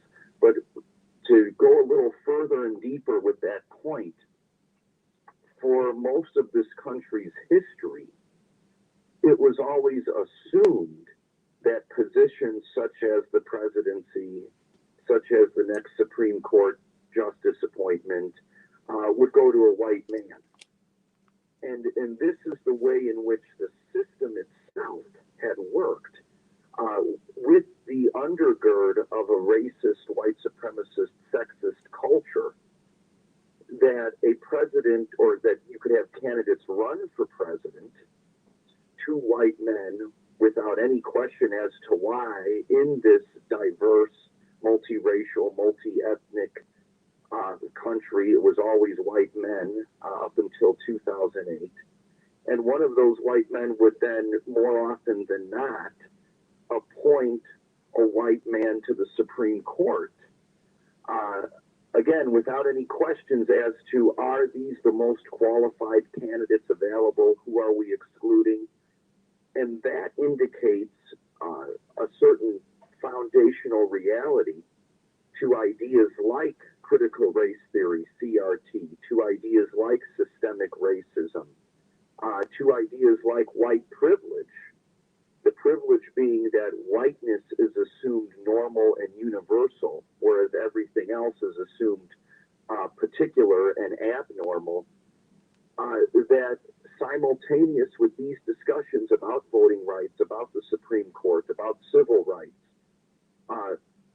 Republican governors, legislatures, and school boards across the country are removing from the classroom in order to keep students ignorant as to how the history of this country has worked up until the very recent past, and how the systems that formed during that history continue to function, often at the disadvantage of anyone who isn't white and male. You make a profound point. Let me go to Shay from Ohio. Shay, what's on your mind? Thank you so much for calling, and thank you for holding. Good morning, Miss Shay. Thank you for having me. Yes, I'm going to just tell you what age I was. 1965, I was 11 years old in the 5th grade. So we were learning heavily about our history at that time. So I know now that they're not putting pressure on the children, or it doesn't come from the home as it should, about their true history. So I would love to see a judge, the African American female judge. She must be proud of who she is. She must be part of the struggle and experienced our struggle back in the 60s. I would love to see her rise to the occasion where she's already a student of Thurgood Marshall School of Learning. I would also like to know that she not only understands the African American struggle, but she has embraced it, and that's who she is. And I'd like to get some feedback on that from one of the attorneys. Thank you. Anyone want to take a bite out of that apple? What about, Daryl Jones, what about, because you're speaking to someone now, someone who grew up in Jim Crow America, who wasn't able to vote in 1965, but America was becoming something anew, was being birthed anew in 1964 and 1965 and 66 and 67. What about that? I agree with the caller. I think that, having the experience of coming through a family that has gone through all of the movements, has gone through all the iterations of developing the African American experience is important. And I think that's what, when we look at, again, I'm not favoring any particular candidate here, but when we look at when I took the Joe and Eiffels of the world, the Eiffels of the world in general, we know that someone that's gone through that experience, that has had those opportunities and brings that to the bench, And I think that with several of the other candidates, that's probably also true. But I think as CK sort of indicated a little earlier, once we go a little deeper into the vetting process, and Cynthia, I think you also indicated, once we start learning more information with regards to these ladies' backgrounds and experiences, we'll have a firmer understanding of what they'll be like on the bench. I agree with her 100% that we need someone that's going to be sound, that's going to be a rock, that's going to know their principle and stand on the principle from which they have experience and from which African Americans have come. That's in my estimation, that's part of the reason I push to have the diversity on the bench and the diversity, particularly of the experience of the African American woman on the bench. So I think I'm in agreement to that point that I believe that she was pointing out there. I mean, just where do you think this fight is going, Attorney C.K. Hoffler? I mean, what do you think is going to happen between now and say February, the end of February, when the president is going to name this person? Is this now a time for everyone to lobby? I'd like it for everyone to get a piece of that, to give us their perspective on that. But starting with you, Attorney Hoffler. Well, I think what's going to happen, we're going to see more candidates' names involved. I just glanced at CNN, just passing by, on you, and I saw that there are new candidates that are emerging. Again, I'm proud to say, many of whom we are familiar with, I know, and have recommended for the federal bench previously.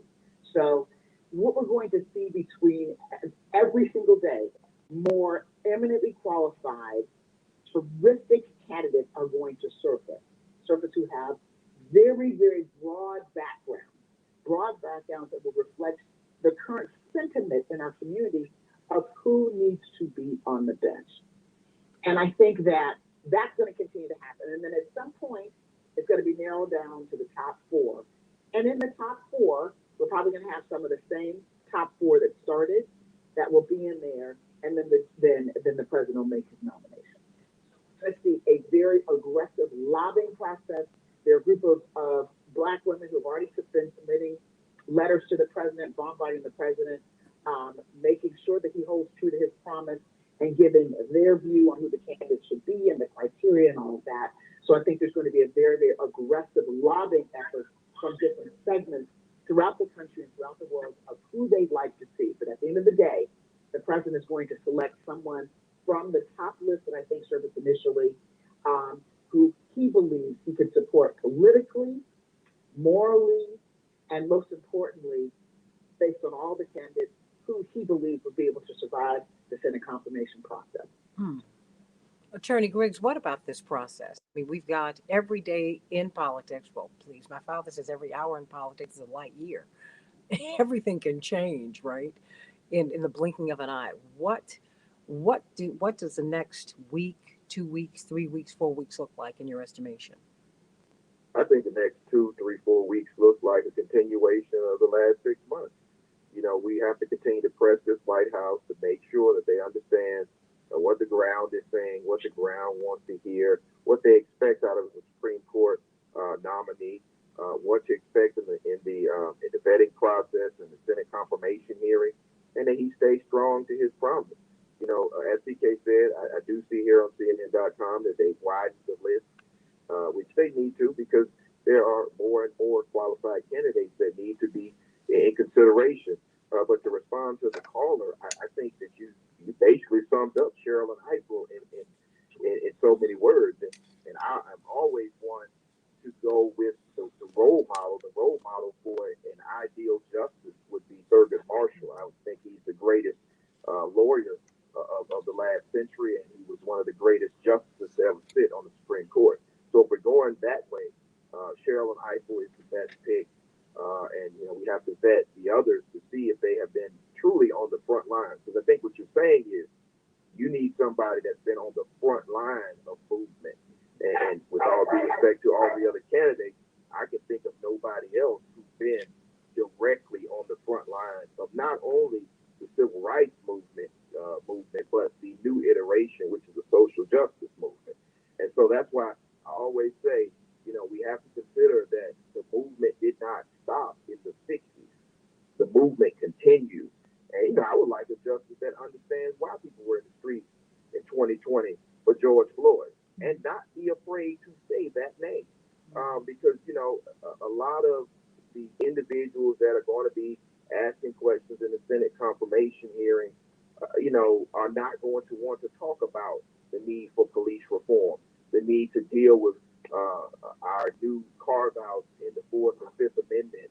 So these are some of the things that a justice is going to have to deal with. They're going to have to deal with, Roe v. Wade, and they're going to have to deal with voting rights. They're going to have to deal with, big money in politics. These are all issues that are going to come before the court. So we need to know their position on these things. And so that's why I think it's going to be important to vet this process. But I think that the people have to get involved. So write the White House, email the White House, call the White House, tell them to hold true to their promise. We don't just want a black female. We want a black female with our values. We don't need another Clarence Thomas.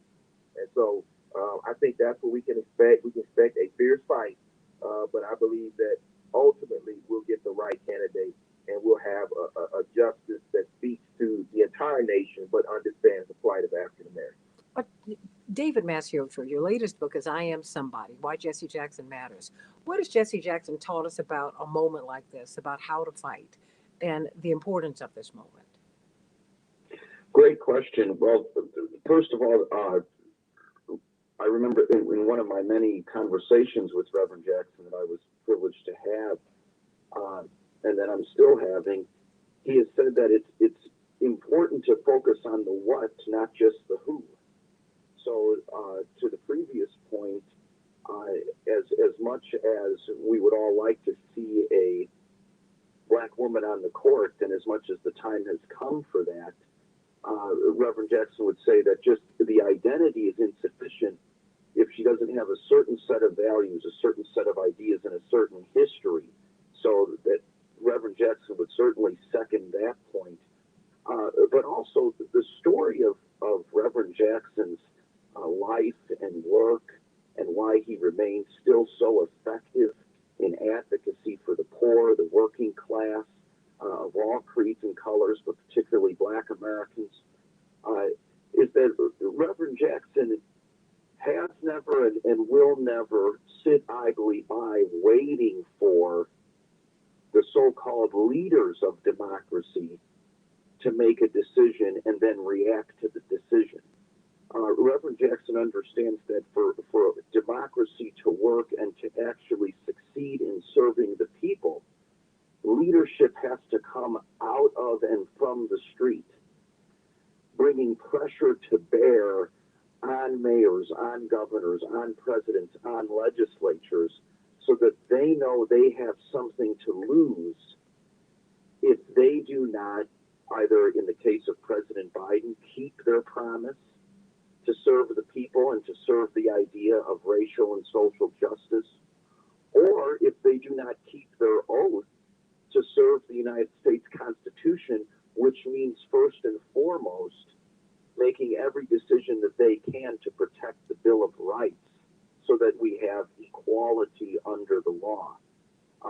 Reverend Jackson, more than any American that I could think of in the past 50 years, has succeeded not just as an advocate and not just as an orator and not just as a leader, but as an organizer, organizing people, organizing a true rainbow coalition to manipulate the mechanisms of democracy so that they serve the people's needs and they expand the freedom and possibilities for people to flourish in this flawed republic of the United States. Oh, what a fine answer. We're going to get some closing thoughts from everybody. On the other side of the break, I want you to please reach out to Rainbow Push throughout the week, rainbowpush.org. We need you to join the movement, and we need you to call us at 773-FREEDOM, 773-FREEDOM throughout the week. We're a volunteer-driven organization, and we want to have you around. We want to have you around so that you can help us do the work. Help Push as Push seeks to help you. And I want you to join me on the Santita Jackson Show throughout the week, Monday through Friday, on the nation's largest progressive talk radio station, from 6 to 8 a.m. Central Standard Time every day, Monday through Friday. Santita Jackson Show on WCPT 820 in Chicago and AM 950 Radio, the voice of progressive Minnesota. You can go to the Santita Jackson Show YouTube channel. And of course, on WAOK, you've got CK Hoffler every Tuesday at 11 o'clock Eastern Standard Time. Eastern Standard Time. Check her out. And then you can check her out on the Santita Jackson Show with Legal Q&A with CK. You can get that legal advice kind of for free, everybody, at 7 a.m. Central Standard Time every Wednesday. And of course, this magnificent panel, they do so much wonderful work for all of us. Get some closing thoughts from them, everybody. Must keep up the fight. We need an executive order on voting rights, and we need this progressive black woman who has a bottom-up perspective. We need her on the Supreme Court, and we need her now. We must lobby for both. Back with closing thoughts on Keep Up Alive with Reverend Jesse Jackson. Just a few minutes.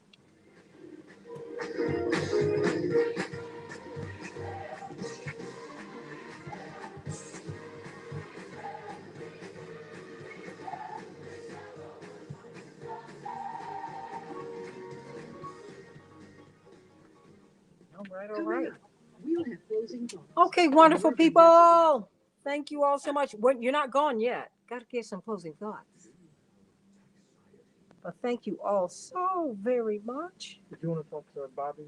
Oh, yes, absolutely. Oh, I'm sorry. He just darn it. About to go to him. Wow. Bobby. I wanted to say hello to you. Oh, my word. Okay. You all can keep on talking. We're still here. We're just on Facebook. Hello. Okay. Thank you all for being with us today. You all are the best.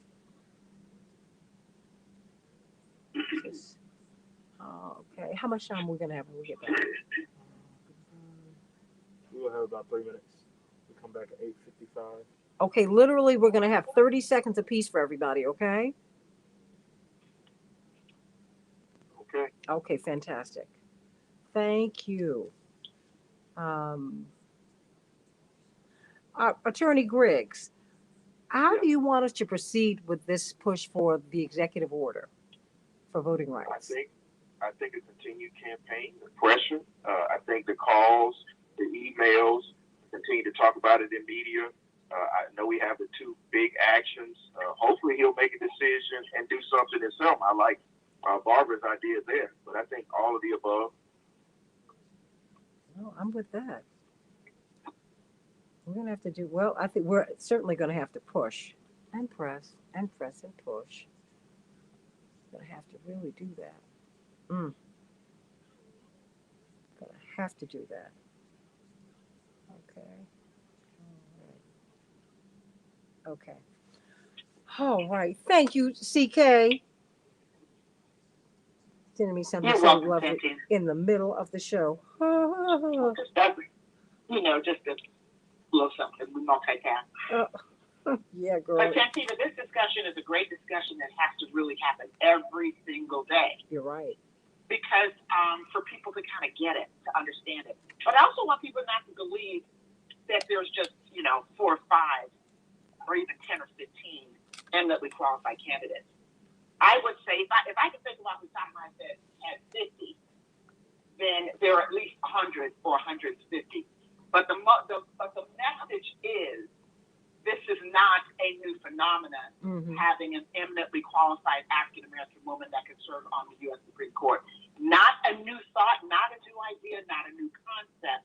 People have been calling for this for years because there's such an incredible void that slaps you in your face.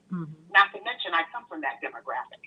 So I think this conversation has to continue because I just, politics being the way they are, even though the president said this is what he's going to do, and I know he's going to make good on his promise, we have to give him the political capital, continue to remind him of the political capital, so that he does it and does it with the right candidate. That's important to do. Yeah. Because we don't want to, and none of the people who I've seen named from us are they Clarence Thomas worthy. None of them. Gosh. So it would be very difficult for a Clarence Thomas worthy person to get through. Because Clarence Thomas is someone, we knew he was Clarence Thomas when he was going through the confirmation process. So we knew that he was going to be, ridiculous. Until he said high-tech lynching. Then Right. then half of Negroes folded. Yes, I said it. I said it like that on Facebook. He said, "Oh, once he gets there, he's really gonna understand because oh my gosh, he understands I never said lynching." that. You didn't, but never I said heard because the people, people fold, girl, like cards blown in the wind. I was like, really? His whole well, life runs counter to this. a Ugh. zebra doesn't change express. It really doesn't. It Stop doesn't. for me. But people wanted you to stand by everybody. We're coming up 30 seconds, everybody. 30 seconds. Hey, Miss You're Wanda. listening to Keep Hope Alive. We want to hear from you. Please email your questions or comments to Reverend Jesse Jackson at keephopealiveradio.com. Ryan Lee, thank you for a great show on Keep Up Alive for Reverend Jesse Jackson. And thank you, Jeremy, for listening in. David Macios for 30 seconds. Your closing thoughts. Well, I'd just like to reiterate what I've said, that it's not citing the lesson of Reverend Jesse Jackson. It's not a time to be half a spectator, but to participate in the movement of democracy. One of the great lessons you could get from my book, I Am Somebody, Why Jesse Jackson Matters, is the world is malleable. Sometimes you have to caress it into shape, but sometimes you have to kick it into shape. And that's something we could all join in on doing. The time is now. If not now, when? Get off the sidelines, people. Get off the sidelines. Attorney C.K. Hoffler. Absolutely. There are so many eminently qualified African American women jurists who are remarkable.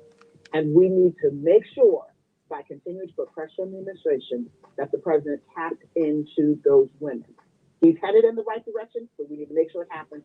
But then we need to walk and chew exceptional bubblegum at the same time and push voting rights. Without voting rights, we don't get the right candidate. How about that? We must push that. Attorney Daryl Jones. I'm right there with CK. You know that. I also want to thank David Macios. My book, I Am Somebody, just arrived, and so I will start reading it. Thank you so much, David. But with regards to one of the things that Gerald Griggs said, with regards to the judges being important, that the new judge understand the importance of why people were in the street for George Floyd, in the street for Ahmaud Arbery, in the street for voting rights. I am reminded of Henry David Thoreau's words to Ralph Waldo Emerson when Thoreau was in jail for refusing to pay taxes, standing up for against slavery and for voting rights. And he asked the question of Waldo Emerson, why are you not here? Meaning, folks, it's time to get in the street, to be in there, be certain that we're fighting for voting rights, fighting for the right of that black woman to sit on that Supreme Court. Call 202-456-1111. Tell the president to pass the executive orders. Yes. Get off the... Absolutely. Attorney Griggs, 20 seconds. What everybody said, it's time to act on voting rights. It's time to put an eminently qualified African American female on the bench in the Supreme Court, and it's time for us to earn the respect of our ancestors and our descendants by continuing this movement for liberation of all people. 20 seconds to you, Frank Watkins. This appointment shouldn't be that controversial because in the near term, it's not going to change the direction of this court. It will still be a 63 for right wing. Yes.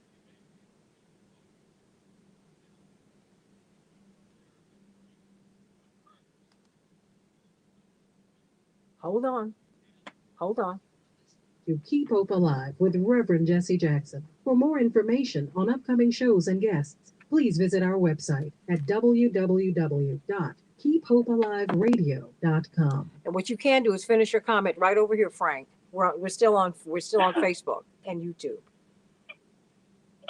Well, it's not going to change much, but that's why the long view that was expressed earlier in the program is important.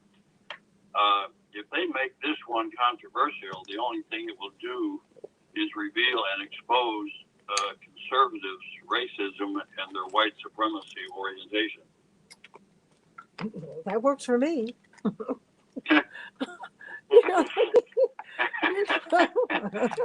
Go for it. To me, all things really do work together for the good of those who love the Lord. If this is what this is for, okay, expose it. Because I'm so tired of hearing people talking about saving the democracy when we've not had one yet. David Macios, you make the point. We lived in an apartheid America until 1965, and we're still fighting it. So, it's like, wait a minute, everybody, let's get real about the origins of this American project, which was a colonial project designed to come over and genocide a people and take all of their resources back to Europe and maybe stay here a little while. I mean, we've evolved. We're evolving past that, but now we still have those people, the people who are colonialists and royalists. They're back in charge. They're running the country and they're running the world again. And we've got to really understand what we're looking at and push back against that. It was not the original intention for everybody to vote. Now we have got to push for that to be a reality. And we have to push our president not to make good on a promise, but to come through on the political deal that was cut. Promise sounds like a date. This is a political deal that was cut. That's why we voted for him. I am so tired of making my politics sound soft and like I'm in love with you. I'm not in love with you. I don't care about you. I want you to come through for me. That's all I need you to do. My love choices are my own. That's not politics. So let's just stop all this love and promise. You promised me. Oh, child, please. I'm done with that. You need to come through on the deal I cut with you. That's why I voted for you, even though I was underwhelmed. And I would say that if Bernie had gotten in, because that's politics. You have to push people to do what you need them to do, as everybody else is lobbying them.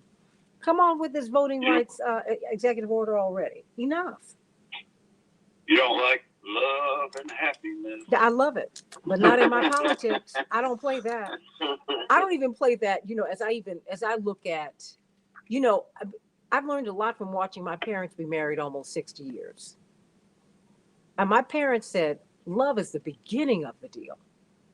There's so much that goes into building a life with someone, building a family, building a community, building a nation, building a world.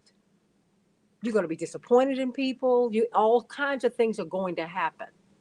And what you have to do is get over it, but you have to have a basic agreement on our values and on our goals. And that's what I'm talking about. After that, I don't need you to love me I don't need all that. I don't need that from you. In fact, I prefer it. I don't want that. Don't play with me. Don't play with me. I need my voting rights, period. How you feel about me, I don't care. I really don't. So, yeah, that's how I feel about that. So, okay, I've said all that. I've gone off for the day. So now I can go home and take a nap. Since I've been going so long, I'm tired. This is what happens. Yeah. But you know what I mean? I think we need to stop doing that.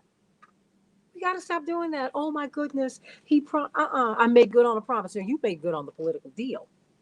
You knew how we felt. You knew that a big chunk of us had misgivings in 2020.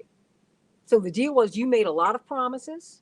You said, this is what I'm going to do for you when you get in. So that's what I need you to do. You do it for everybody else. Period. We're the only ones who get promised. And then maybe next time, forget all this soft stuff. This is politics. This is politics. And politics does not function like that. And everybody here knows that. I wish I would go to a senator's office or a member of the House of Representatives, and they start winking and nodding and trying to knock knees with me under the table. I'm like, are you serious? No, darling, that's not what kind of party this is. I need you to do what you do here. If I like you, I'll go out on a date with you if you ask me properly. If I like you. But that's not what we're doing here. And I don't mix this. Huh? Yeah. Yeah, I'm very serious. We keep messing up, conflating the language and our feelings. And they only do that with Black people. You don't go to the Jewish community, to any of the white ethnic communities. You don't go to women on that. You don't go to anybody on that but me. Because you think I'm needy. I'm not, darling. My needs have been met. Okay? So call 202-456-1111 or 202-456-1414. Throughout the week and tell them you want an executive order on your voting rights. That's what we need. Period. Not what we want, that's what we need. And we got elections hanging in the balance. So midterms are coming. Look, and don't tell me, You know, we Mansion and Cinema are corporatist anyway. I need these folks to come through. Y'all keep talking. And Santina, we just have to remember, we don't want to be in a position of hearing what had happened was. Oh. Right. On that note, I must leave, but I just wanted to get into what had happened was. We have to remember that that's what we're going to hear if we're not careful. What had happened was, that's an excuse. It's either going to be a lie or an excuse. That's right. We couldn't get her through because, you know, what had happened was, no, darling. You're gonna get one of these sisters through. And you're gonna get me my voting rights. Even if I have to get it renewed under another president, whoever that might be. It might be you, it might not be. But you're going to establish precedent right here. This is what I need right now. Otherwise, the voters you need in the midterms won't be able to vote. Listen, if he wants to get the 30% approval rating in Georgia up, he needs to get this Supreme Court nominee through, and he signed that executive order. You know, I hear all the pundits talking about what's going on in Georgia. What's going on in Georgia right now is we did a Herculean effort, and we have nothing to show for it. No George Floyd, no voting rights protection, no real conversation about anything going on other than excuses. So the president wants to see people turn out in the midterms.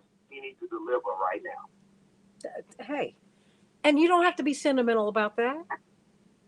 I mean, this is not a sentimental thing. This is concrete. Period. He needs to come through on both at the same time, right now. Yeah. Well, Santita, obviously Sinema and Manchin are villains, but the problem with blaming them is that the Democratic Party is doing next to nothing. Thank you. To pressure them to change their behavior. Thank you. They could strip them of their committee assignments. Oh, wow. They could make it clear that they'll support primary opponents. I mean, maybe it wouldn't work if Sinema and Manchin are that corrupt and sociopathic, but you never know until you try. And the fact that they're not even trying exposes the weakness of that excuse. Absolutely. Because you know what we hear from people?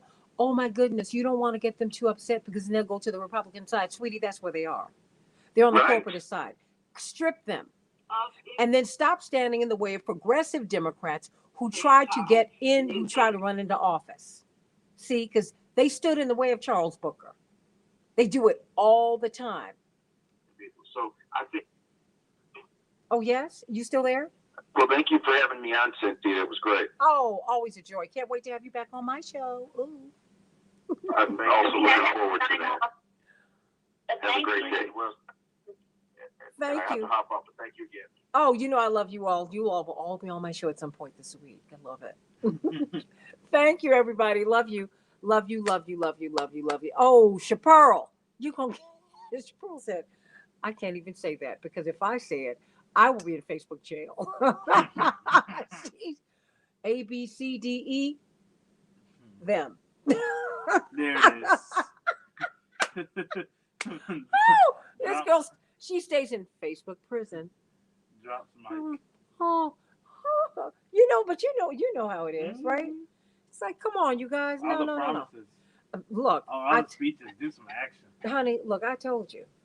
I don't believe in cross-species love. I don't kiss puppies in their mouths. I don't want them to look at me in mine. I don't play that. I do not. And I don't play with you on my politics. On my politics, I expect you to come through. It's just that simple. Come through. Thank you. Love you. All right, everybody. I'm not suggesting violence at all. No, James. Not at all. I am from the nonviolent wing of the civil rights movement. We are church-based. We come out of SCLC, Southern Christian Leadership Conference, and out of that grew Operation Breadbasket, Operation Push, and the Rainbow. I would never advocate violence. Absolutely not. And you would never, and I didn't imply that. You couldn't have inferred it. So I'm going to get right off of that because that's a diversionary comment. What I'm talking about is voting. What's violent is taking my vote from me. What's violent is all of the inflation, which is corporate price fixing. That's violence. Poverty is violence. Being unkind is violence, whether it's verbal or physical. We have a lot of violence out here. I would never espouse it. What I'm trying to do is give us peace. And you will have peace when you establish equality, when you establish liberty for people. That's when you have peace. When you eliminate poverty, that is when you will have peace. When you give people equal access to equal high quality opportunities, schools, healthcare, etc., that's when you will have peace. That's what I'm fighting for. I'm fighting for people to have the vote so they can vote about it. Because the greatness of America, as Reverend Dr. Martin Luther King said, is that we can march for the right to fight for the right, to fight for the right, to fight for the right. And we can vote for the right, to fight for the right, to vote for the right, et cetera, et cetera. We can do all of that. And that's what we need to do. But you can't take my vote from me. They are gerrymandering us out of power as more and more, as America becomes more womanly, more black, more brown, more Asian. More of us are getting gerrymandered out of power. You have districts that would be majority minority. They're being moved into another column. They're being made majority white districts. That's not fair. It's not fair. It's wrong. And it's not representative of America. Now, if you want to talk about being anti-violent, you continue to lord over people and not and legislate people out of their power. That is going to stir something in America that we do not need. So I'm simply saying to you, we need justice. We need peace. We need to evolve. Period. That's what we need to do. And we need to do it right now. Right now. I want my vote. I'm a citizen of this country. My forebears built this country. Some of my forebears were genocided out of this country, and I'm what's left. So no, no, give me my vote. Like you promised. Like that was the deal that we cut. That's why I voted for you. That was the deal. So I said, I feel better about voting for you because you said you would do this, this, and this. That ain't a promise. That's a political deal. That's what grown people do. Children need promises. I'm a grown person. I cut deals. That's it. So, mic drop on that. Love you. What'd you say? What'd you say, huh? I agree with that. Mic drop. Stop all the talking and the speeches. Action. Ryan Lee. Just come own up to everything you said, all those promises. Just do something about it. Do action. We shouldn't be having to. It's almost like we're fighting for some of the basics. Do you understand what I'm saying? What you promised, and what I can't get it through. No. A list of promises. Wait a minute. Hold on. Did you see the bridge that fell down in Pittsburgh? Yep. As President Biden was on his way to Pittsburgh, the bridge fell down. Now, okay, talk about ridiculousness. Joe Manchin said, okay, we're going to go from $16 trillion to $6.5 trillion to $3.5 trillion to $1.75 trillion for Build Back Better. Okay, we can only get $1.8 trillion in infrastructure. The American Society of Civil Engineers said we need more than $20 trillion to make America's infrastructure 21st century worthy. The president's on his way into Pittsburgh to talk about infrastructure and a bridge that's not even on the unsafe bridges list. That's not what it's called properly, but that's what it is in effect. That's the bridge that fell. A bridge that takes thousands of cars and trucks of traffic throughout the week. It fell. This bridge wasn't even on the radar for danger. Come on, you guys. This is ridiculous. And you think we don't have problems? All you have to do is look at the skylines of some of the major cities of the world, and you see where we are not in terms of our infrastructure. I would advise you to take a bus or to take a train, Ryan, through the country. Take a train, really. Take a train ride. And you see the deconstruction and the destruction of America. You see the deindustrialization of America. We are in trouble, people. People don't even want to be paid in the dollar anymore. The mayor of the largest city in the United States doesn't want to be paid in the dollar. He wants to be paid in cryptocurrency. Hello. What is that saying about the value of our dollar? Have you been to the grocery store lately? Think about what you're paying. Have you paid for gas? People are having to shut down their businesses because it's too expensive for them to live or to buy gas. Oh, no, no, no, no, no. Uh-uh. And then we have people who are on track to become trillionaires. They're the only ones who made money over the pandemic. Big pharma's making money, and they don't even like doing vaccines because that's a once in a lifetime or once a year or once in a 10-year thing. But they're making more money than ever before. And I got to pay you do a markup on these pills and on these vaccines, and I got to pay you for it. Oh, look, no, no, darling. No, no, this is not fair. It's not right. It needs to get right. It just stop it. And you know what? You need to stop taking this unfair treatment. You need to know that you not only deserve better, you deserve for people to treat you right, to treat you correctly. And don't play with people. Don't let people play with you about that. You deserve to be treated correctly. You deserve to be treated with all of the respect, and you need to all have all of the resources that the royal family of England has. How about that? Why not have that? You're paying for it. Yeah, it's a little different thing for you to think of yourself that way. Think of yourself that way. You are royal. God does not make trash. God did not make any of us to come onto earth and be unable to eat, have food, clothing, or shelter. My pastor, Reverend Clay Evans, said, I've never seen God make a mouth he could not feed. I've never seen God have a vision, which is what you are a manifestation of, without making provision. Everything on earth that you need is right here. But there's some greedy people who are taking too much, while most of us get too little. You ought to just call time out on that. End it. And you need to vote about it. And you need to get in the streets and march peacefully. And you need to call the White House. You need to call the State House and make them do right. They will do right when you make them do right. Love you. I'll see you tomorrow on the Santita Jackson Show. That's right. Come correct with me. I do not play this. Told you. Got anything else to say, Ryan Lee? She dropped the mic. That is all facts. That part. You didn't know I knew that, did you? Love you, sweetie. Love you too.